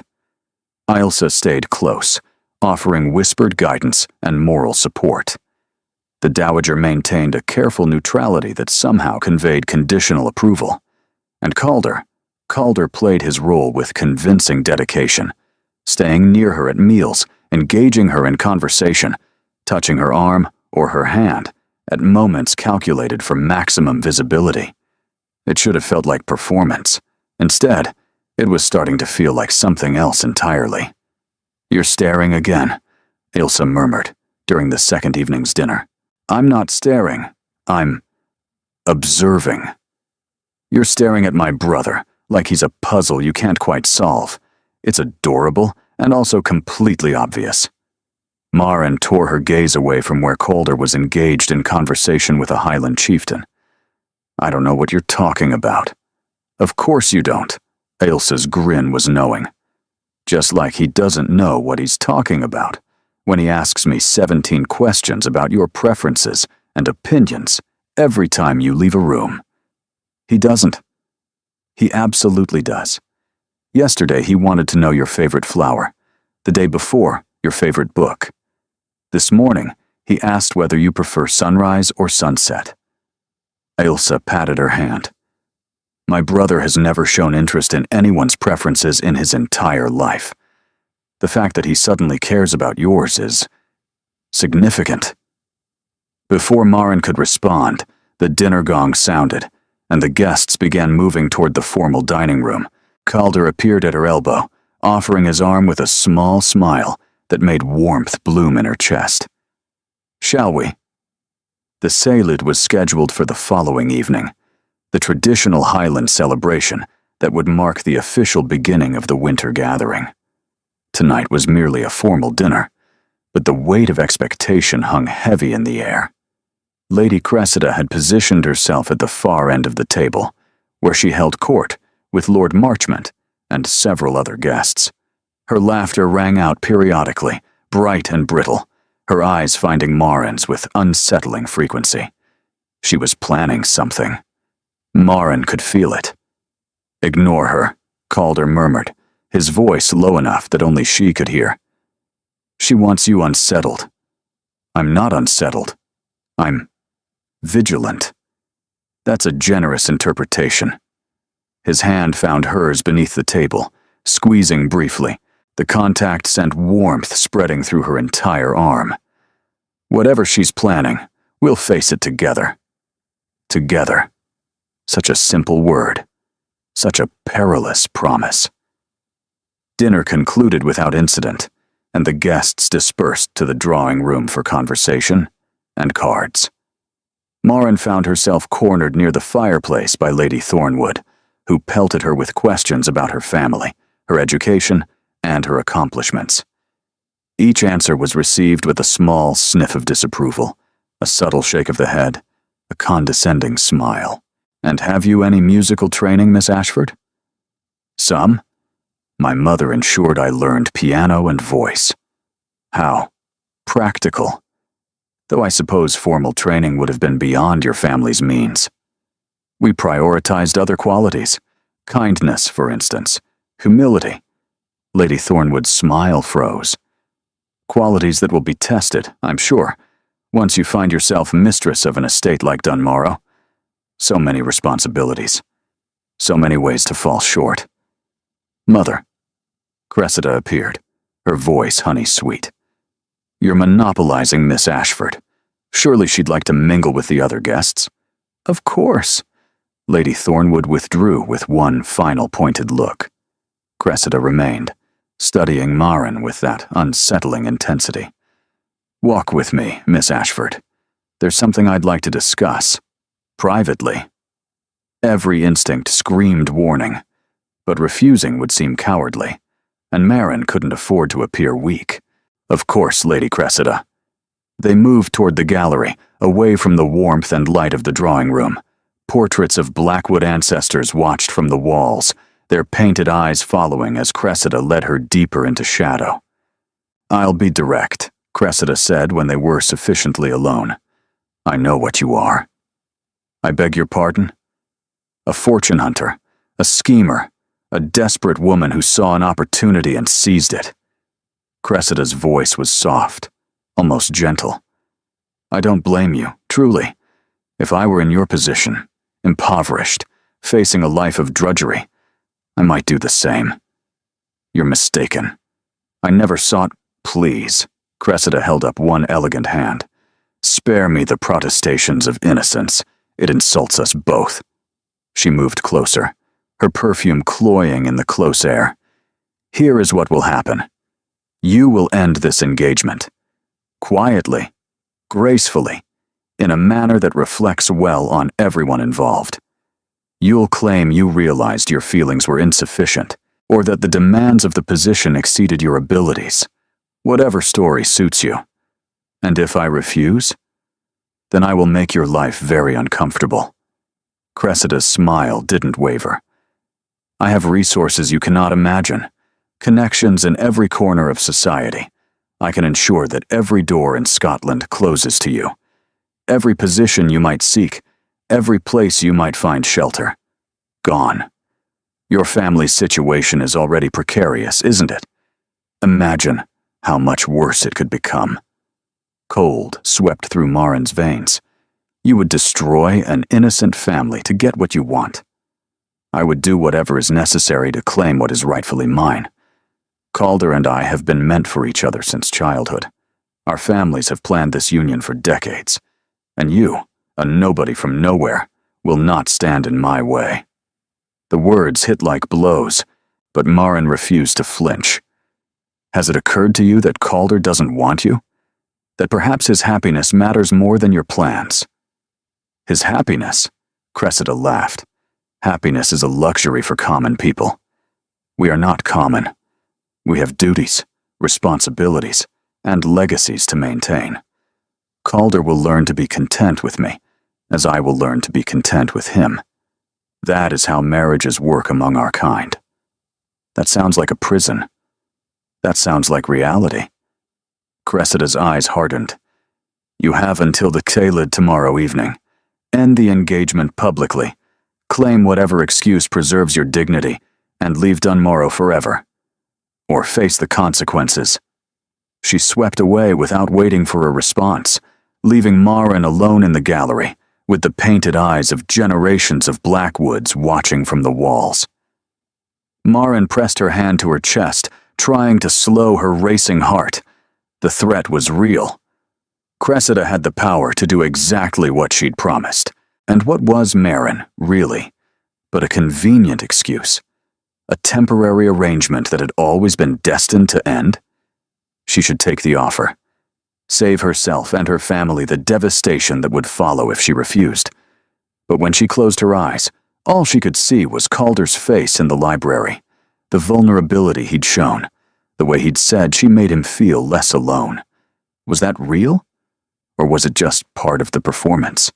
She didn't know anymore. And that uncertainty was perhaps the most terrifying thing of all. The Seilid began at sunset. The great hall had been utterly transformed. Tables pushed against the walls, floors polished for dancing until they gleamed like dark honey. Musicians tuning their instruments in the corner with a happy chaos of anticipation. Candles blazed from every surface, hundreds of them, filling the space with golden light that danced across the stone walls like living fire. Garlands of evergreen and holly hung from the rafters, filling the air with the scent of pine and celebration. The fragrance of mulled wine drifted from warming kettles, mingling with wood smoke and the distant sweetness of baking bread. Outside, snow fell in thick curtains, but inside was warmth and music and the promise of celebration. Maren stood at the edge of the crowd in a gown of midnight blue that Ilza had pressed upon her, watching the dancers swirl and stamp through traditional Highland reels. The energy was infectious. Even the most dignified lords abandoned their composure to leap and spin with the music, their kilts flying, their laughter echoing off the ancient rafters. For a moment, it was possible to forget the dangers lurking beneath the festive surface, but she couldn't shake the cold that had settled in her chest since Cressida's ultimatum. "You look like you're facing an execution rather than a party." Calder appeared beside her, magnificent in formal Highland dress, kilt, sporran, the plaid of his clan draped across one shoulder, pinned with a silver brooch shaped like a stag. The tartan brought out the gray of his eyes, made them seem deeper somehow, more intense. "Is everything all right?" "No, nothing is all right.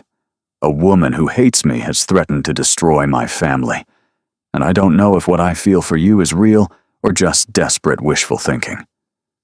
"I'm fine," she said, just taking it all in. He studied her face, seeing more than she wanted to show. "You're lying. You've been strange all evening. Distant. It's nothing. Maren." He said her name like a question and a plea combined. "Tell me." The music shifted, slowing into something sweeter, more intimate. A waltz with Celtic flourishes that made even the older guests sigh with recognition. Around them, couples paired off, moving together in patterns as old as the Highlands themselves. Calder held out his hand. "Dance with me." She shouldn't. Every moment she spent in his arms made leaving harder, made the pretense feel more like truth, made the inevitable ending more unbearable. She took his hand anyway. He drew her onto the floor, pulling her closer than strictly proper, and one hand warm at her waist, the other clasping her fingers. They began to move, and the world narrowed to just the two of them, spinning slowly through candlelight and shadow. "Whatever's troubling you," he said, his voice low, "you don't have to face it alone. Some battles can only be fought alone." "That's not true. That's what I used to believe. Before." He stopped, his grip on her waist tightening almost imperceptibly. "Before you fell into that snowbank and turned everything upside down. Calder, I know this was supposed to be an arrangement, a performance to escape my grandmother's machinations. But somewhere along the way, it stopped feeling like performance." His voice dropped to barely a whisper. "At least for me." Her heart seemed to stop, then race. "What are you saying?" "I'm saying that when I look at you, I don't see a convenient solution anymore. I see someone who challenges me, who sees through my masks, who makes me want to be more than just a duke going through the motions." His eyes burned into hers with an intensity that stole her breath. "I see someone I'm falling in love with." The words crashed through her like waves against a shore. "You can't," her voice shook. "This was supposed to be temporary. In the spring, I leave. I go back to my life, and you— What if I don't want you to go? Calder, what if I want to make this real?" She stopped dancing. They stood in the middle of the floor, couples swirling around them, music rising and falling, and all she could see was his face, his eyes, the terrifying sincerity in his expression. You don't know what you're saying. I know exactly what I'm saying. For the first time in a year, I know exactly what I want. He cupped her face in his hands, gentle despite the intensity in his voice. I want you, Marin Ashford, not as a performance, not as an arrangement, as my wife, my partner, my future. She wanted to believe him. God, how she wanted to believe him. But Cressida's words echoed in her mind. Fortune hunter, schemer, nobody from nowhere. I'm not who you think I am, she whispered. I'm not worthy of... Don't. His voice hardened. Don't tell me what you're worthy of.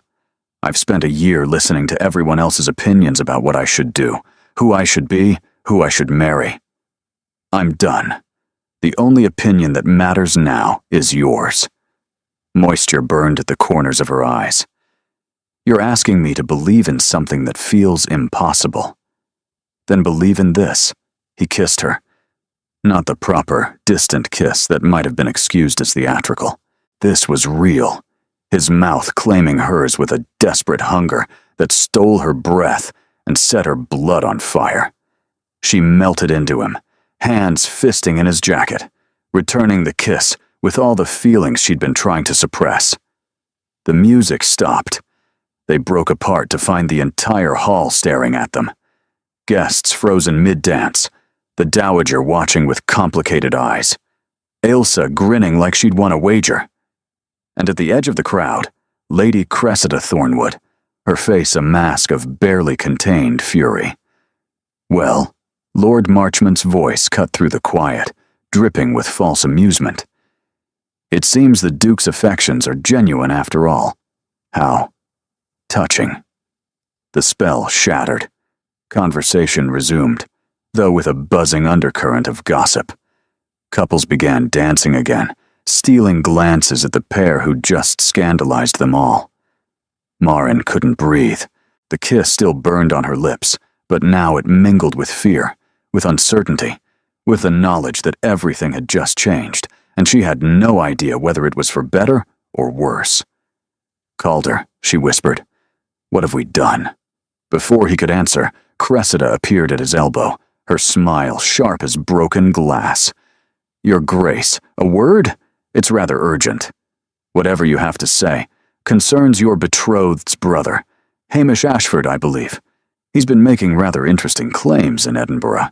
About debts, about desperation, about his sister's willingness to do anything at all, to secure a wealthy husband. The blood drained from Marin's face. I don't know what lies you've been told, she started. They're not lies, are they? Cressida's voice was soft, sympathetic, and utterly poisonous. Your brother has been quite vocal about your family's situation. The mountain of debt, your father's drinking, your mother's failing health, and his clever scheme to send his pretty sister north, where wealthy lords might be. Susceptible.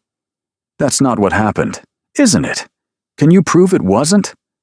Cressida turned to Calder, false concern dripping from every word. I'm so sorry, Your Grace. I know this must be painful to hear.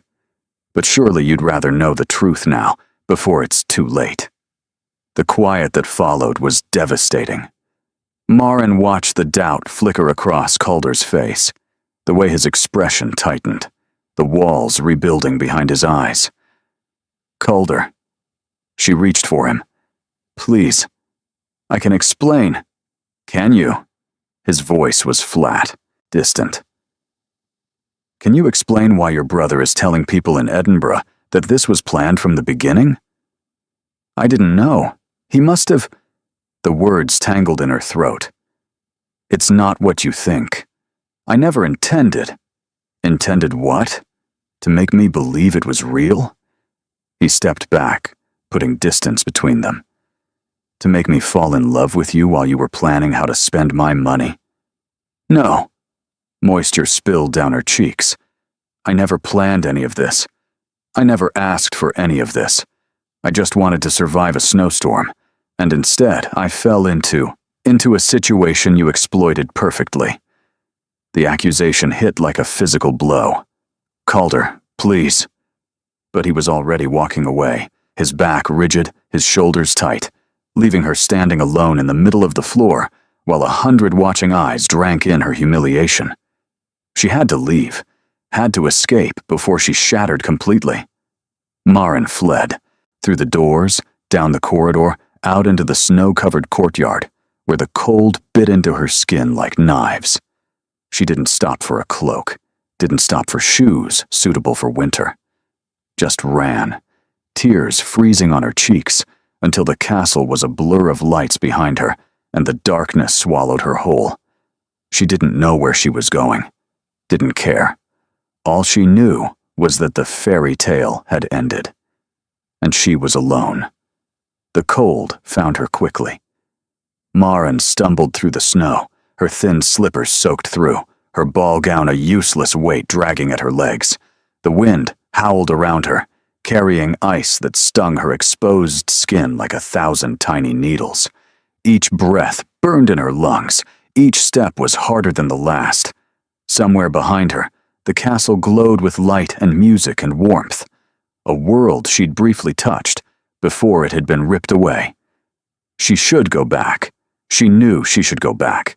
The rational part of her mind screamed that dying of exposure twice in 1 week would be particularly stupid, that whatever waited at Dunmorrow was better than freezing to death in a ditch, but she couldn't make her feet turn around. Maren! The voice came from behind her, carried on the wind. She ignored it, kept walking, 1 foot in front of the other, even as the cold seeped deeper, even as her vision began to blur. Maren, stop! Arms caught her from behind, spinning her around. Calder, coatless and wild-eyed, snow already accumulating in his dark hair. His hands gripped her shoulders hard enough to bruise. What are you doing?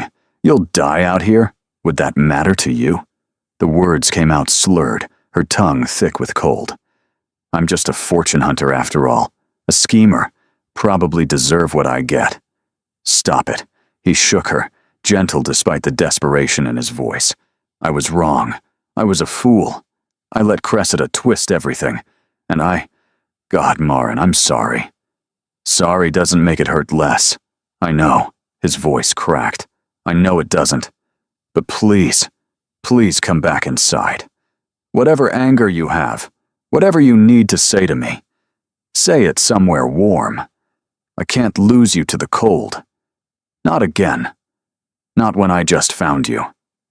She wanted to rage at him, wanted to scream that he'd believed the worst of her without question, that he'd taken Cressida's poisoned words over everything they'd shared.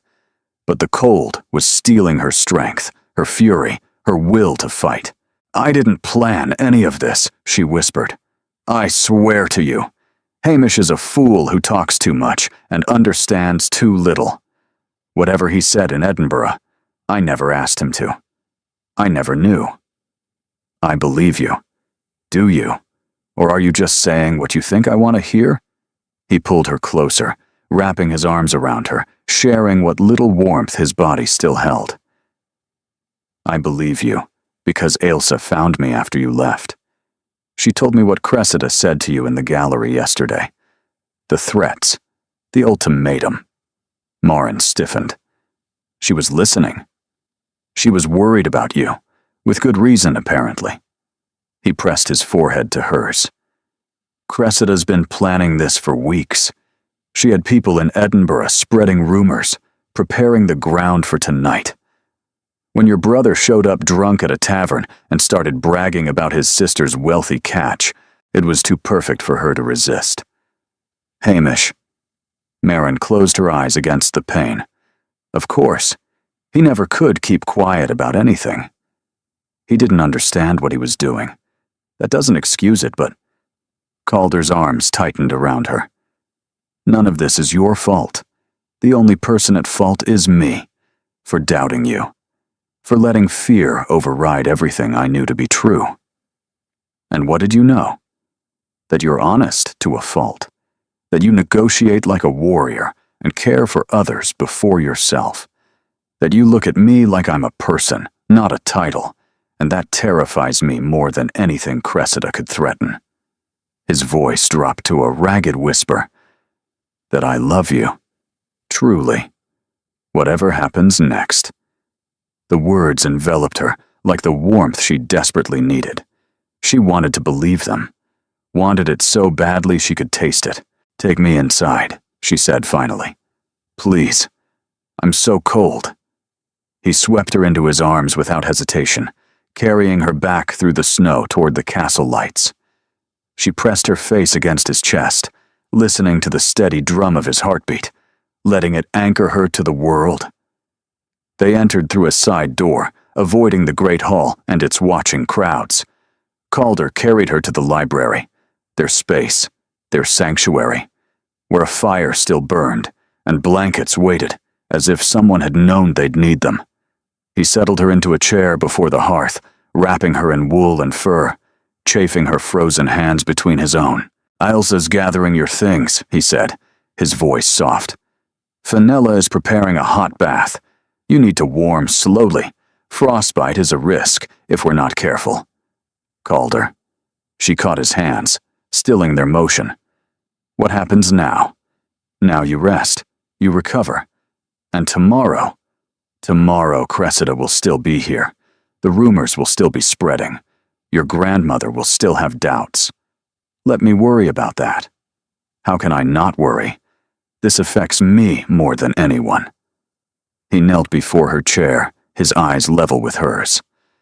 "Then hear me when I say this. I am not letting you go. Not because of threats or rumors or social expectations. I have spent the past year being everyone else's version of a duke, doing what was expected, being who they needed, and it nearly killed me." His hands cupped her face with devastating tenderness. "You brought me back to life. I won't surrender that. Surrender you. Without a fight." Warmth slipped down her cheeks, tears she couldn't hold back. "Even if it means scandal. Even if it means your grandmother's disapproval. Even if it means all of that and more." He pressed a kiss to her forehead. "I told you I loved you. I meant it. Did you?" She thought of every moment that had led to this. The snowbank and the rescue, the arrangement and the conditions, the library conversations, the shared vulnerabilities, the dance and the kiss, and the devastating accusations. All of it tangled together into something she couldn't untangle if she tried. "Yes," she whispered. "God help me. Yes. I love you." His smile was like sunrise after endless night. "Then that's all that matters. We'll face the rest together." Together. The word had never sounded so much like a promise. Morning brought clarity, and clarity brought purpose. Maren woke in her room to find Ilsa perched on the edge of her bed, a tray of tea balanced on her knees, and a determined expression on her face. "Rise and shine, future sister. We have a war to win." "What time is it?" "Early enough that most of the guests are still sleeping off last night's excitement, which gives us approximately 2 hours to prepare before the final day of the gathering begins." Ilsa pressed a cup of tea into her hands, the porcelain warm against her fingers. "Calder's been up since dawn, strategizing with grandmother. Whatever differences they've had, they're united now. Cressida went too far, and everyone knows it." "Everyone?" "Well, everyone who matters. The Dowager is furious, not at you, for once, at Cressida, for trying to manipulate her grandson so blatantly, at herself, for not seeing it sooner." Ailsa's expression softened. "She wants to speak with you. When you're ready." The Dowager's private sitting room felt different this time, less like a battlefield, more like a conference of generals comparing strategies. Sunlight streamed through the windows, softening the severe lines of the room. "Miss Ashford," the older woman gestured to a chair. "Sit. We have matters to discuss." Maren sat, bracing for another interrogation. Instead, the Dowager surprised her. I owe you an apology." The words hung in the air, improbable as snow in summer. "Your Grace, let me finish." The Dowager held up one hand. "I have spent the past year so focused on securing my grandson's future that I failed to see the serpent I was inviting into our home. Lady Cressida Thornwood is everything I thought I wanted for Calder: suitable, connected, and impeccable. She is also manipulative, cruel, and utterly without conscience. I'm not sure an apology is necessary." "It is." The Dowager's voice brooked no argument. "You tried to tell me the truth about yourself from the beginning. You negotiated fair terms. You conducted yourself with dignity despite every obstacle thrown in your path. And when my grandson doubted you, when he believed lies over truth, you had every right to abandon him to his fate." Her eyes met Marin's. "You didn't. I couldn't. I love him." "Yes." A ghost of a smile crossed the Dowager's severe features. "I can see that now. I'm not certain when it happened. Perhaps it was all happening from the moment he carried you through that door. But it's real. That much is clear." Marin's throat tightened. "Does that mean you approve?" "It means I'm no longer opposed."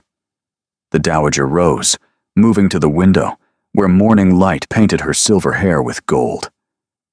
"My approval is conditional, Miss Ashford. You will need to learn a great deal about running a household of this size. You will need to navigate social currents that can destroy the unwary. You will face challenges that would break a lesser woman. I understand. I don't think you do. Not fully. But you will." The Dowager turned back, and her expression held something almost like warmth. "Calder has asked my blessing to make your engagement public and permanent. To marry you before the winter gathering ends." Marin's breath caught in her chest. "Before, you mean today?" "This evening, specifically. Before the final feast in the castle chapel, with every guest in attendance."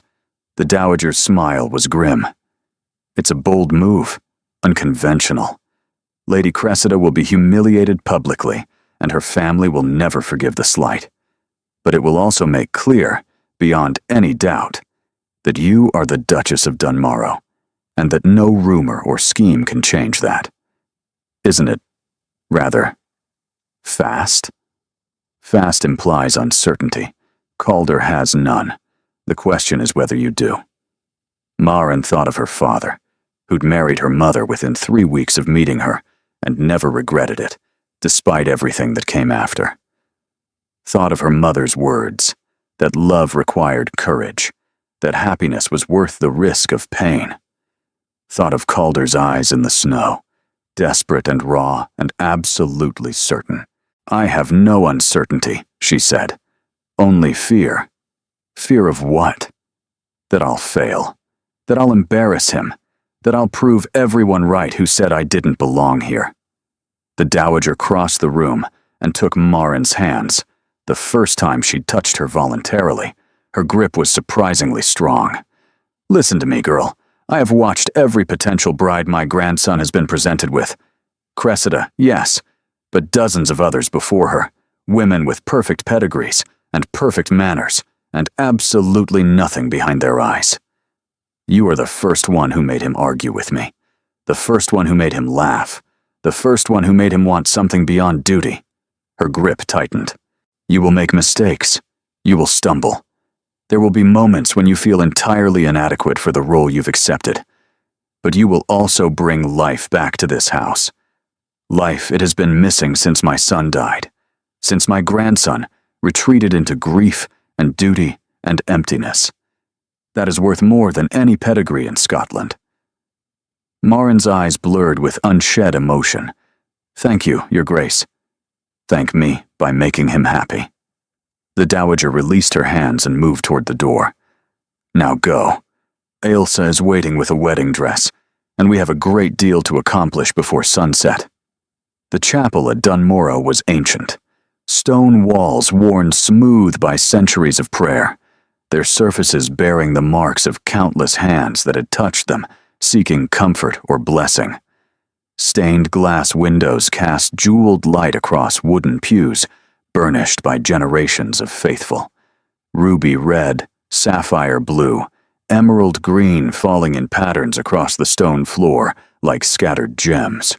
An altar where Blackwoods had pledged their lives to one another since the time of Robert the Bruce, where love had been sworn and families begun and dynasties built stone by stone over hundreds of years. The air smelled of beeswax candles and ancient wood, of centuries of incense, and the faint, lingering sweetness of dried flowers pressed into prayer books. Tonight, every seat was filled. Maren stood at the chapel doors, her hand trembling on Ailsa's arm. The dress she wore was ivory silk, hastily altered from something in the family collection. The same dress Ailsa had whispered with shining eyes that their mother had worn when she married their father. Her hair was crowned with Highland wildflowers, preserved from summer in the dowager's hothouse, delicate purple heather and white roses and sprigs of green that caught the candlelight. "Ready?" Ailsa whispered. Through the doorway, Maren could see the gathered guests, the Highland lords and ladies she'd met over the past days, their faces a mixture of curiosity and approval. The dowager, seated in the front row, her expression complicated, but no longer hostile, perhaps even proud. Lord Marchmont, watching from a corner with calculation giving way to something that looked almost like defeat. And Cressida Thornwood, forced by social obligation to witness the wedding of the man she'd schemed to claim as her own. Her face was a mask of perfect composure, but her knuckles were white where they gripped her fan, and her mother sat beside her, looking as though she'd swallowed something sour. But none of that mattered, because at the altar, waiting for her, stood Calder. He wore the formal dress of his clan, kilt and jacket, the Blackwood plaid draped across his shoulder, a sprig of heather pinned above his heart. His dark hair had been tamed into respectability, though one stubborn lock still fell across his forehead. His posture was perfect, every inch the Duke of Dunmorrow. But his eyes, those gray eyes that had haunted her dreams since the moment she'd woken in his arms, held nothing of duty or performance or pretense. They held only love. "I'm ready," Maren whispered. The walk down the aisle felt both eternal and instantaneous. She was aware of every face turning to watch her, every whisper and every assessment. The rustle of silk and wool as guests shifted in their seats, the soft strains of a harp playing somewhere in the shadows. But she kept her eyes on Calder, letting his gaze anchor her, guide her, carry her forward. When she reached the altar, he took her hands in his. "You came," he said, his voice rough with emotion. "Did you doubt I would?" "Never." His smile was the sun breaking through clouds. "But I wouldn't have blamed you if you'd run. I'm done running." The ceremony was traditional, the words ancient, promises of love and loyalty, fidelity and faith spoken in this very chapel for centuries uncounted. The minister spoke of duty and honor, but also of love, of partnership, of two souls choosing to walk together through whatever storms might come. Maren spoke her vows with a voice that only trembled slightly, each word a promise she meant with her whole heart. Calder spoke his like vows to God himself, his eyes never leaving hers, his voice ringing through the chapel with absolute certainty. When the moment came for the ring, a simple gold band that had belonged to his mother, passed down through generations of Blackwood brides, warm from being held close to his heart, Calder slid it onto her finger with hands that were perfectly steady. "With this ring I thee wed," he said. "With my body I thee worship, and with all my worldly goods I thee endow." The minister pronounced them husband and wife, and Calder kissed her, not the careful proper kiss of a public ceremony. This was the kiss from the Thalit, reborn, deep and claiming and absolutely certain. She melted into him, her hands fisting in his jacket. the cheers and applause of the crowd washing over them like waves breaking on a Highland shore. When they finally broke apart, breathless and laughing, she caught a glimpse of Cressida's face, pale with fury, twisted with defeat, already turning toward the door with her mother in tow. "Let her go," Calder murmured. "She's lost. She knows it." "I almost feel sorry for her." "Don't. She would have shown you no mercy." He tucked her hand into the crook of his arm. "Are you ready to face the feast, Duchess?" Duchess. The title that had seemed impossible now felt like coming home. With you. Anything. 6 months later, spring came to the Highlands like a benediction. The snow melted in rivers of crystal, revealing hills carpeted with heather and wildflowers, purple and white and yellow, blooming in riotous celebration after months of white. The lochs sparkled under pale sunshine, their surfaces rippling with the movements of fish and the reflections of clouds sailing overhead. And Dunmarrow Castle, which had seemed so forbidding in winter, now glowed with warmth and life, its gray stones softened by climbing roses and ivy. Maren stood in the library, her library now, as much as it was Calder's, watching her husband sort through his father's books. He'd been doing this for weeks, finally facing the grief he'd buried for so long. Some days were harder than others. Some days, he needed her to simply sit beside him and hold his hand, while he remembered. Today was one of the good days. "Look at this." He held up a letter, yellowed with age. "It was tucked inside my mother's favorite volume, the one Ilsa mentioned during the tour, the book Mother used to read aloud to Father every evening. I never thought to look inside." Maren crossed to him, reading over his shoulder. "My darling boy," the letter began. "If you're reading this, I've gone somewhere you cannot follow. But I need you to know." She read the rest in silence, her eyes blurring with unshed emotion. "That love is never a risk. Love is the only certainty in an uncertain world. Whatever doubts you carry, whatever fears hold you back, remember this. To love and be loved is the greatest gift we're given. Don't waste it on duty alone. Don't let fear steal what could be beautiful. Choose happiness, my son. Choose love. Choose to live, truly live, for as long as you're given. Your mother, who will love you always." Calder's hands trembled on the paper. Maren embraced him from behind, pressing her cheek to his shoulder, feeling the tension slowly drain from his body as he let her hold him. "She would have loved you," he said hoarsely. "I know she would have. I wish I could have known her. You know her through me, through Ilsa, through every good thing she built in this family." He turned in her arms, cupping her face with gentle hands. "She told me to choose love, to choose happiness. I did. So did I." He kissed her, soft and sweet, and the library filled with spring sunshine streaming through tall windows, painting everything in gold. Outside the window, a carriage approached on the road from the village. Maren recognized the crest, her own family's, though their circumstances had improved dramatically since the wedding. Her father was recovering, slowly but steadily, finding purpose in managing a small textile venture Calder had arranged. Her mother had a cottage of her own on the estate grounds, filled with comfort and ease and grandchildren to spoil soon enough. Even Hamish had found honest work as a factor for one of the estate's tenants, kept out of trouble by the combined influence of ducal connections and sisterly threats. "Your mother's arriving early," Calder observed. "She's excited about the news." Maren's hand drifted to her stomach, where a new life had just begun to grow. "We should probably tell her before she guesses on her own. She'll cry. Of course she'll cry. She's my mother." He pulled her close, pressing a kiss to her forehead.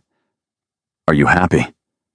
She thought of the snowbank, where her old life had ended, the arms that had carried her to safety, the impossible bargain that had become an unexpected love, the family she'd found, the home she'd made, the future stretching before them like an endless Highland summer. "Yes," she said simply. "Completely." And outside the library windows, the world bloomed with possibility. Thank you for listening. You are the reason these stories exist, because you believe in love that conquers fear, in courage that defies expectation, in endings that feel earned and true. If this story touched your heart, consider subscribing for more romances with emotional depth and genuine connection. Until next time, may you find your own happily ever after.